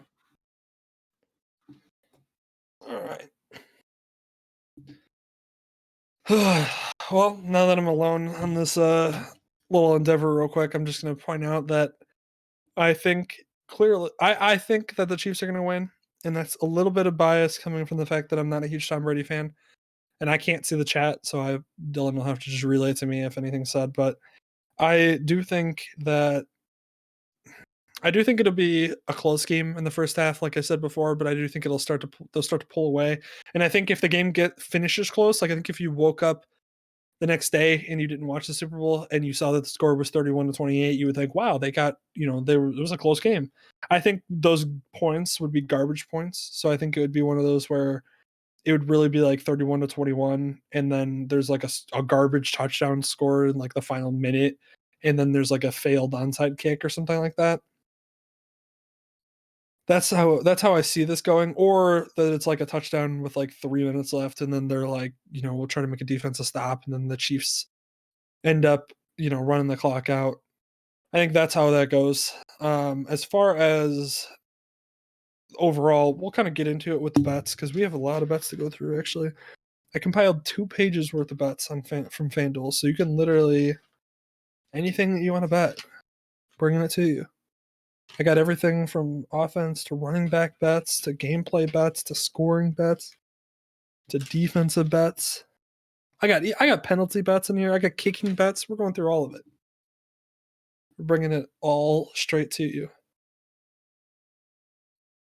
I also think that I'm going to open a FanDuel account for this game, and I think I'm going to bet a lot of these bets that I feel confident on. So, and if it was me, actually, I think I would go with a parlay bet too for the over and the Chiefs winning. What? All right, I'm back in. What I miss? Okay. I just was talking about the game and what I thought and Okay. bets. Okay, next bet. Do you think there's going to be an alternative spread? So the spread right now, I think, is 3. It's the Chiefs are 3-point favorites. Do you think there should be an alternative spread? Like, do you think the Chiefs should be favored by like 6 or something like that, or like Tampa Bay should really be favored and not the Chiefs? No, it should definitely be. Okay, and do you think the spread is at 3 is fine, or do you think that should be bigger or smaller? I think it's fine simply because of, a better way to say it, just because it's Brady. I feel like it's hard. Pretty much every Super Bowl he's been in has been a nail biter, which is the part. Despite what you feel about him, he brings entertainment value. So I think 3 is good. I think no matter what, I hope it stays close like that. Okay, well, I think Kansas City should really be favored by 7. Okay. So that's where I'm going to stand, but I just think it should be favored by a touchdown, maybe 6 for just a regular touchdown. Do you think there should be an alternative total points bet? So, for example, it's at 55.5. Do you think there should be a different point total for that? Think it should be higher or lower, or is 55.5 correct? Well, we both took over, right? Yeah, we both took over, and we took over. We have 59 points total, and the over it's over unders at 55.5. So we're 3.5 points over. Yeah. So I guess we got to say over then. Yeah, I think as well. I think the total should be like 57.5. 50. I'd say 57.5 would probably be what I would have gone with. Yeah. I think we're going to see a lot of scoring, different ways, but I think there's definitely going to be a lot of scoring. Yeah. Okay, who wins the half? Who's leading at half, and who's winning the game? Chiefs leading at half, Bucks winning the game. Okay. Let me write that down. It's hard to imagine the Chiefs losing a lead and when they're leading at halftime. But if there's one team that could probably do it, I could see the Bucks, and I want to see it. So, all right. Now we're moving into the prop bets for the quarterback position alone. Perfect. And I think these we should go through a little bit quicker just because I have so many. Yeah. I really do.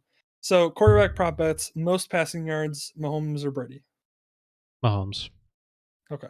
I'm thinking very clearly Mahomes. I think I mean, I could see Brady end up throwing maybe more touchdowns when they get down in the red zone, but you know what? I'm actually going to go Brady on this one, and the reason why I'm going to go Brady is not because I think Mahomes is going to lose. I think Brady's going to have to throw the ball more to keep up with them. Okay, I'd say they probably will revert to that, but I think they're also going to lean on their run game a lot and hopefully lead that. Because Fournette looked like a fucking bowling ball last time when they played. So I just feel like they're going to play catch up. I feel like that's where Brady's going to get a lot of his passing yards. Yeah, makes sense. Okay, highest completion percentage? Brady, because I think he's going to throw the ball less but be more accurate. See, I think I'm going to go Mahomes because I think Mahomes will have less throws but more accurate. Oh. All right, last play. This is just a fun bet, I thought. Do you think the last play will be a quarterback kneel? And no, I hope yes. Not. Yes or no? Nah. No. Okay. Yeah, I'm gonna say actually yes, because I think the Chiefs run the ball out. Okay. Mahomes first like play, like not big play, but like is he gonna throw a touchdown first or interception first? Mahomes. And then Brady as well. Touchdown and Brady interception. Okay. So you're going touchdown Mahomes, Brady interception. Yeah. At least going by the last couple of games I've had, he's had like a stupid interception and then still just been slinging it anyways. So, all right, I'm going touchdown on both because I think both are going to score touchdown. I think the first drive for each team is going to be a touchdown. Okay. Mahomes' first touchdown going to be over or under 13 and a half yards? Over. Okay. And then same for Brady at 12 and a half yards. Under for sure. So under for both? Over Mahomes, under Brady. Okay. I feel like they're just going to get a stupid play like we saw where they just break out for 40. I'm going to go under for both. Okay. Quarterback sacked first. Which one? I'm gonna say Brady. I kind of want to say Brady too, but Mahomes, I don't know. I feel like he's gonna be able to run away from it. And yeah, I gotta go Brady. Okay. Quarterback's interception first. Who's gonna throw one first? I think I'm gonna go Brady. Yeah. When's the last time Mahomes threw an interception? I don't know. Last year, bro. Yeah. I'm just kidding. I hate myself. I wouldn't be surprised. Mahomes touchdown. Okay. Do you think Mahomes will throw a touchdown in every quarter? Or if not, what quarter do you think he won't?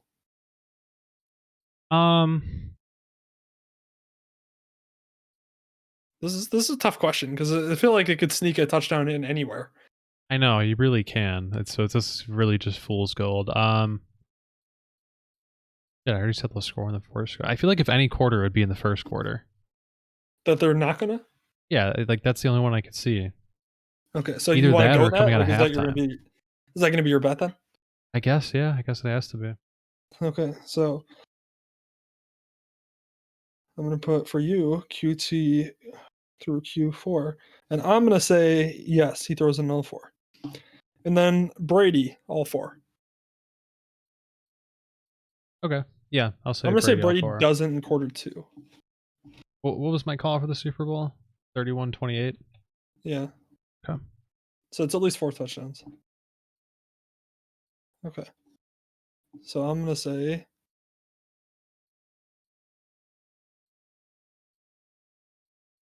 Okay. Mahomes' first pass, either a completion or not. Completion. Okay. Same with Brady? Yeah. Yeah, I think that's a given. I think they're both going to get like the first pass usually is something that gets you in rhythm. Yeah. All right, so either quarterback going to throw 6+ touchdowns. I'm saying no. Yeah, no. I'll say no on that too. Is either of them going to throw 400 yards? I think no. I think that's a sneaky question because I think it makes you think that they might. I think that Brady's going to have like 360 yards, and I think Mahomes is going to have like 280. I'll say Mahomes is going to throw at least 400 yards? Oh, I thought we were talking touchdowns. No, 400 yards. Is either quarterback going to throw over 400 yards? Nah. Okay. Total plays throw, or what is this? What did I even write? Oh, total plays for throwing before throwing a touchdown. Over under on 2.5. Over. First touchdown? Yeah. Yeah, I'll take that. Okay. All right, moving on to the wide receiver prop bets. Ooh, okay. Wide receiver with the most yards. Who is it? Tyreek Hill. Tyreek Hill? Okay. Yeah, I would love to say the Bucs are going to prioritize him. It's not going to be the case. I'm going to say Kelsey. You want to go with spicy? No, it's wide receiver. Oh, yeah. I guess I got to go wide receiver. You want to go spicy? Well, no, Scotty Miller. No, I'm sorry. This tight ends have fallen into this. Okay, well. So this is tight ends too. I mean, you can keep your answer, Tyreek Hill. Yeah, I'll keep it with them. All right. This is a couple. It's a duo. So this is where you pick which of the duo is going to have more yards. So Hill or Godwin? Hill. Okay. I am going to agree. Kelsey or Hill? I'm going to say Kelsey. Kelsey. Which should you have to roll with Hill because you said he was going to have the most yards? I know. I guess I should. I guess I'm stuck with that. Yeah. All right. So Godwin or Evans? I think Evans. I feel like I'm going to go Godwin. Okay. Fair enough. Kelsey or Godwin? Obviously, this is obvious Kelsey. Yeah. Yeah. So if you're listening, Kelsey, hardcore for anything yards wise, I think is going to win. Yeah. Any wide receiver or tight end that's going to get over 100 yards. Yeah, for sure. Okay. Fastest to 25 yards receiving, Hill or Evans? Hill. Yeah, I'm going to say Hill as well. By the way, I'm having this is the first time I'm trying this, but Aldi has a white Tide. It is a knockoff Blue Moon, I believe. Oh. And it's not bad. It's also cheaper than a Blue Moon, a couple dollars. Oh, I'll try that. All right, fastest to 10 yards, Kelsey or Bright? Kelsey, are you kidding me? Yeah, I saw that and I was like, come on. Yeah. More receptions, Fournette or Edwards-Helaire? Edwards-Helaire. Okay. Fournette got some stone hands, but he is a bowling ball. He really does, though. Like, you say that, but like, it's very true. He does. And I also think it's going to be Clyde Edwards-Helaire, which I can't spell. God. First reception for the Chiefs. Kelsey. Got your safety outlet, who's a fucking golem. On Kelsey. Golem. For the Bucks. I'm gonna say Godwin. I was gonna go with. Damn it, you're taking it. Well, there we go. Well, it's I just feel like Evans is gonna get blanketed. Longest reception. Who's gonna have the longest reception of the entire game? Tyreek Hill. Yeah. I'm just gonna really be great in my and they're like, oh, Hill for a 70-yard bomb. It's gonna kill me, but it's gonna be true. I think I wanna go Evans to change it up. Okay, good. Because I think he's gonna have like a 50-yard bomb. I hope so. I just feel like they're literally gonna be like, all right, Godwin, you go out and win this game. Godwin and Scotty Miller, you have to win this game. Yeah. All right, who's gonna make a catch first? Evans or Godwin? Godwin. Okay. Kelsey or Hill? Kelsey. Gronk or Bright? I'm gonna say Bright. I'll say Gronk. Ooh, okay. Gronk had like one catch last game, so that's why I'm I know. came in like the fourth quarter or You something. gotta throw it up. You so, gotta not expect it as much. Yeah. Fournette or Ronald Jones? For reception? I'm Um, gonna say Fournette because they at least tried to throw it to him. Ronald Jones get a lot of passes. Well, they keep saying that they're using Fournette as their primary back at the moment, which I think is wrong because I think Ronald Jones is better. But I mean, if they're going to keep him as the primary back, I would assume they're going to keep throwing the ball to him, even though he does have stone hands, like you said. All right, fair bet. I'll go with Ronald Jones. Okay. Rojo, Fournette or Williams? Damian I'm gonna say Williams? Let's say Yeah. He's Wow. low key a tool, like in a You good just way, have not a no- bad way. You have Not no a bad faith tool. in Fournette. Or I'm going with Fournette. Can't catch the ball, but he can run a bitch over. Okay, here's a good one: Jones or Bell?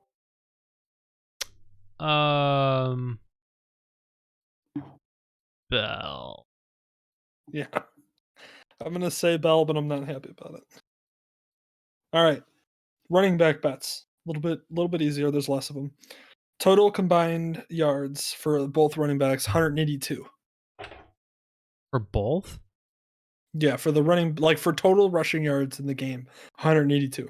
Oh, over. Okay, I'm thinking that too.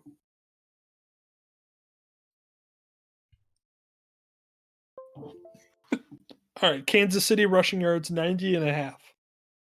Under. Chiefs don't have to run the ball. See, I'm going to say over because I think they're going to be running the ball because they have the lead. Oh, that's a good. Tampa Bay rushing yards 92.5. Over. I'm Okay. betting they're gonna kill with the run game. Yeah, I'm going to say over too. I think that's where they'll. Kansas City rushing touchdown. Yes or no?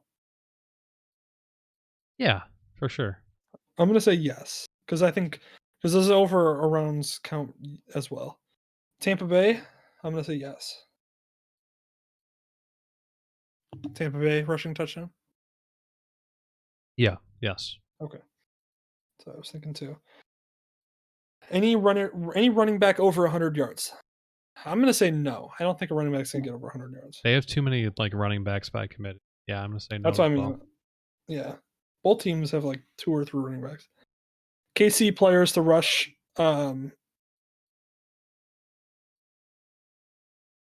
Okay, I don't even know what that bet was.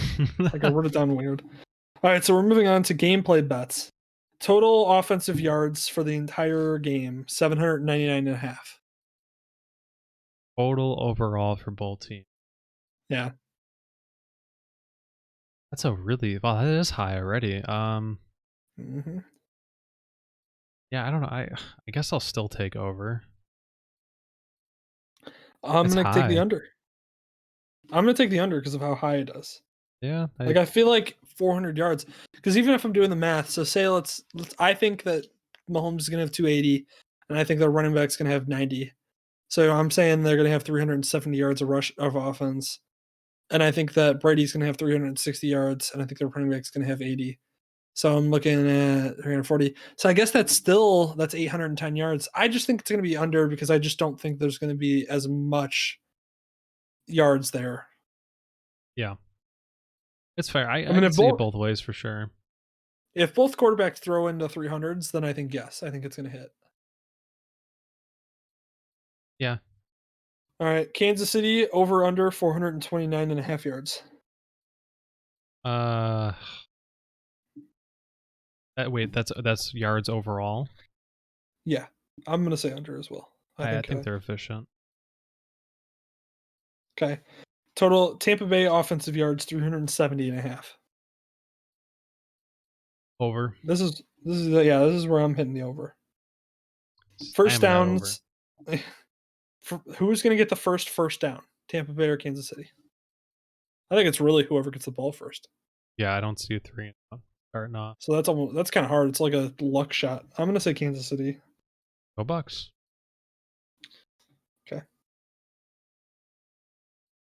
Is there going to be an opening kick touchdown? No. You don't have faith in I don't even know who the returner is. I want to keep Pringle? that as Devin Hester's thing. Yeah, I mean it's the only time it's ever happened. I just included it in there because it was a Bears thing. Yeah. Tampa Bay or Kansas City first play or run or pass? Run. Andrew said not Yeah. since Hester as well. Yeah, exactly. Yeah. All right. Tampa Bay first play. Pass. That's what I'm thinking too. Be a deep I think shot because Arians loves that shit. you know what? Actually, I'm gonna go run. I'm gonna go against you there. Just because I think they're gonna run it to start. Fumble in the first half. Yeah. I'm gonna say no. And then fumble in the second half. No. And I'm gonna say yes. Fourth down conversion by a Tampa Bay, Kansas City, or both. Oh, both for sure. They're so aggressive. I agree. I think that's definitely both. Tampa Bay first drive ends in a punt or a score. Or Okay. throw the Bucks logo in here. And do you think it's a field goal or a touchdown? A field goal. There we go. Updated. I think it'll be a touchdown.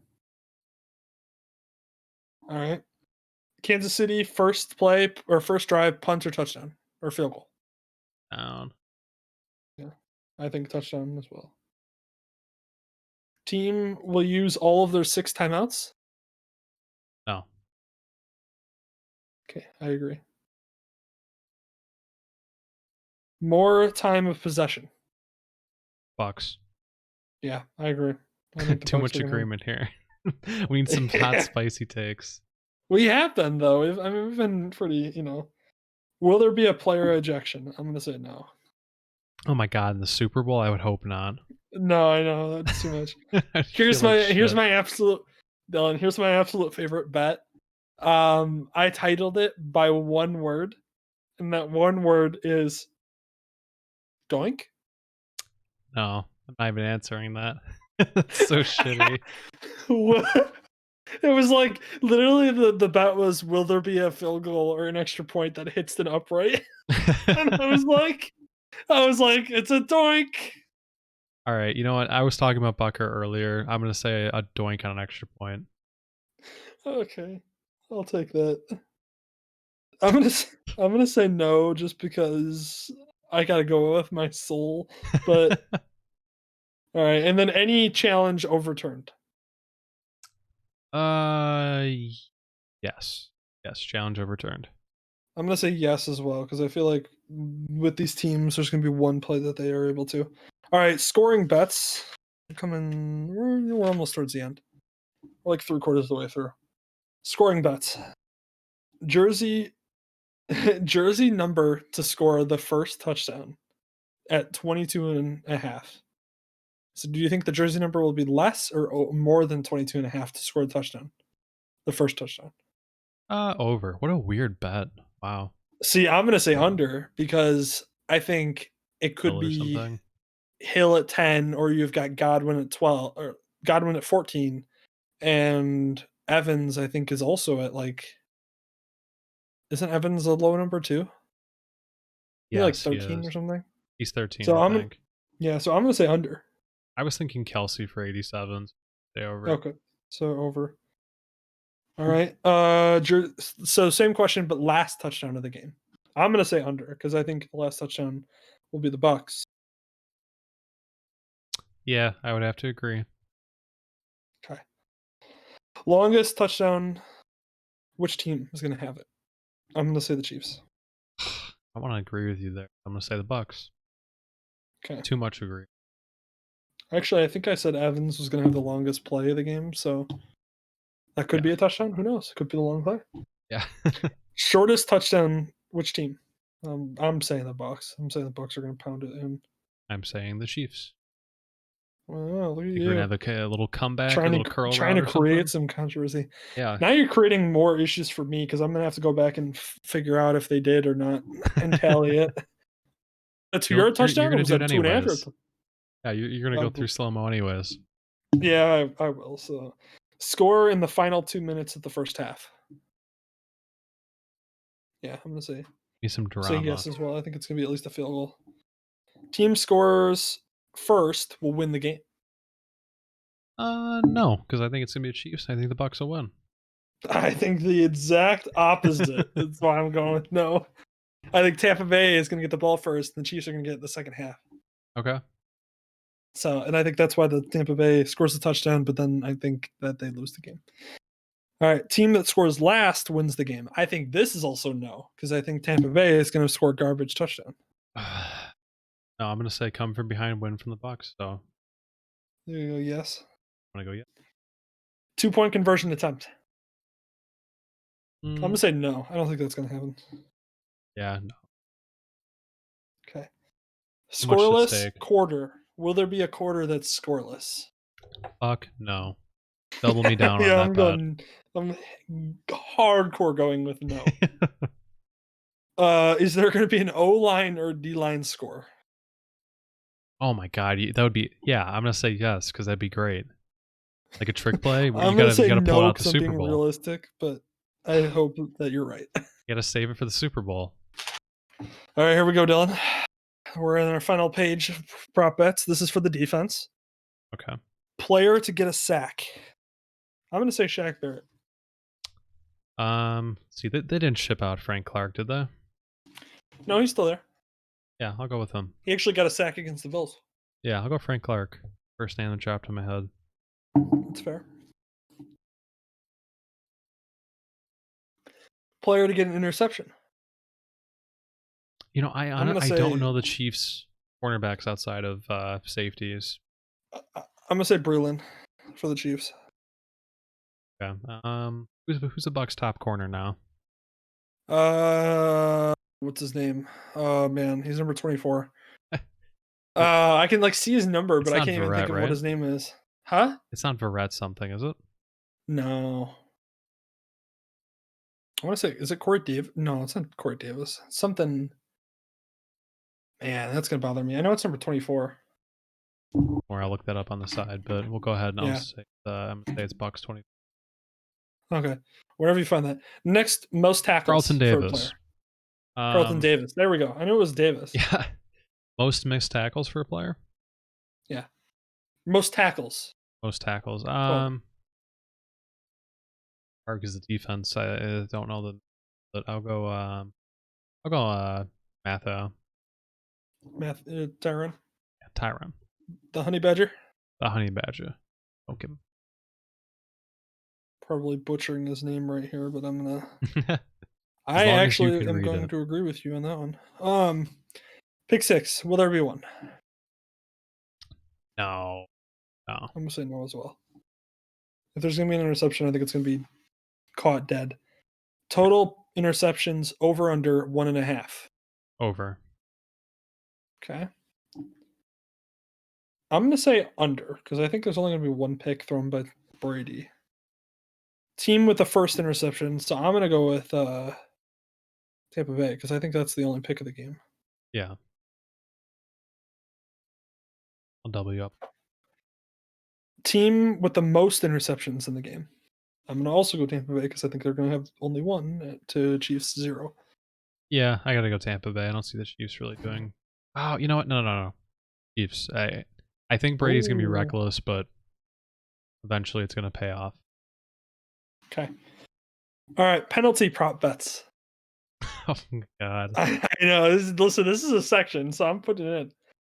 Kansas City total penalty yards 39.5. I'm going to say over hardcore on this one because you're talking that's a holding call, a face mask, and a pass interference. This is for the whole game. Yeah. 39.5 I gotta- yards penalty wise. Yeah. There's no way. Gotta Make a be over. compelling argument. I'm saying over for both teams. Yeah. All Although right. they've been letting him Team- play quite a bit throughout the postseason. What? They've been letting him play quite a bit throughout the postseason. That's all. Yeah, well. They do that.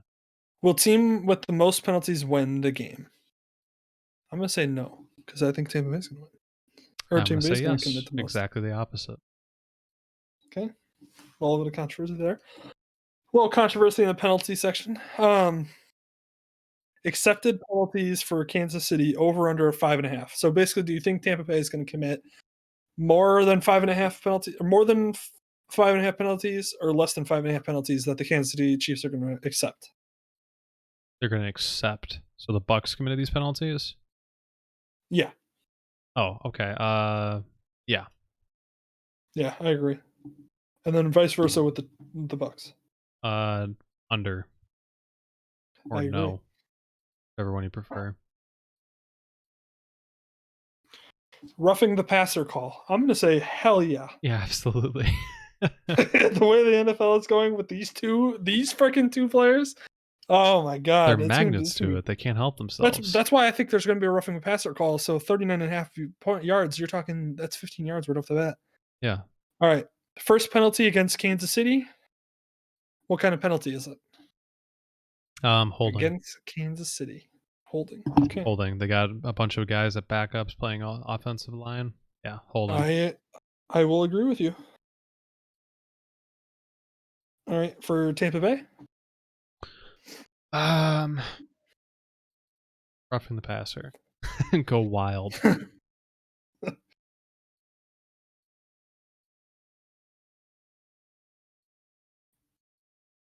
I'm going to say defensive holding. Because I think Tampa Bay is going to hold like Kelsey or something. All right, we're winding down. Our final few bets. Prop bets kicking. Okay. So we're going with opening kick is a touchback. Yeah, I'm going to say no. Butker scores more than 7.5 or under 7.5? Under. Okay. Is that including extra points or no? Yeah, that would include extra points. So I think I think the Chiefs are gonna score 4 touchdowns, which is 4 points. And then I think they're gonna kick a field goal. So I think I'm gonna take the over. Yeah, oh no. Actually, no, I'm gonna take the under. Are you going under? Stick with under. Okay. And then same suck up. Over. Unfortunately, I think they're going to be kicking some field beginning. I agree. Just a feeling. Total punts over under 6.5. Under. Yeah, I'm saying under too. Defense isn't cool anymore. Longest made field goal 46.5 yards. Over or under? Over. I'm gonna say over. Fake punt or field goal? No. Yeah, I'm gonna say no. I don't think I've ever seen these teams do that. All right, and the question we've all been waiting for, Dylan. Mm-hmm. What color is going to be the Gatorade? On the winning coach. Is there history here? Do we know what there's been in the past couple of years? Oh, I do not. So I don't have that, unfortunately. We're going in blind. I feel like usually yellow, orange, or like blue are like the favorites. Red is like every once in a while you're like, oh my god, there was red. It's a COVID year, so give me purple. Purple? Yeah, purple Gatorade. Yeah, purple Gatorade. Purple. They're really going to want to switch it up. There's no fucking way that's going to be purple, but I'm going to go with... I'm going to go with orange. I'm going... Dude, I will on right now on this. If it is purple, I don't even know what I would do. Oh man, if it was purple. I mean, you got to get some data analysis here. Like, what teams like which? Like, is there a favorite flavor or something? You gotta come at me with some more data with that. I'm gonna say if it's purple, I will do a shot of alcohol of whatever liquor you want that I own mixed together. Okay, mixed together. Yeah. All right. Well, Um, How about, and then same for you? yeah, for sure. How about if either of us are right? So if we're both wrong, we both don't have to do one. This is at the end of the game too, which sucks. You want to be doing this like the beginning of the game or something. I know. Ideally. You gotta drink your sorrows. Yeah. All right. Or in success, either way. I'll stick. All right. Well, I've gotten all the bets written down, so those are all the bets that I found on FanDuel that I thought were interesting. There was a lot of other bets too that I didn't go through with you, but they were like dumb. Like one of the bets was like over under on players that will throw a touchdown pass, and it was like 2.5. And I was like, Oh yeah. like, wasn't there like one touchdown in the last like 10 years that had like another player throw a touchdown, which was Trey Burton? Yeah, I was gonna say it. Yeah. Philly Like, Super unless a Bowl. quarterback gets injured, but like, Yeah, I don't know. I mean, I get it. I mean, it makes sense. Over 2.5 is like, hey, is it going to be one of the quarterbacks or not? And then somebody else. So I get where they're coming from with that, but yeah, like a trick play or a quarterback goes down. But like, I don't think either of these quarterbacks are going to go down, and neither of these teams have thrown a trick play where the other player is throwing a ball. So that's actually surprising. The Chiefs haven't. I don't think so. Like, why would you? That's a good point. Yeah. No. Yeah. It's a fun bet, but I don't think so either. Yeah. That was like one of those that I saw that I was like, I don't think we really need to. I mean, we're commenting on it now, but I was like, I don't really think that needs to be included in like our official betting. Right. But yeah, well, that's all the prop bets I have for you. I'll go back and look at the results, and we can tally on our next podcast who's won. Yeah, you wrote those down. What right? do we? Now here's the other thing. What do we do for the winner? Is it just bragging rights, or is it just like a?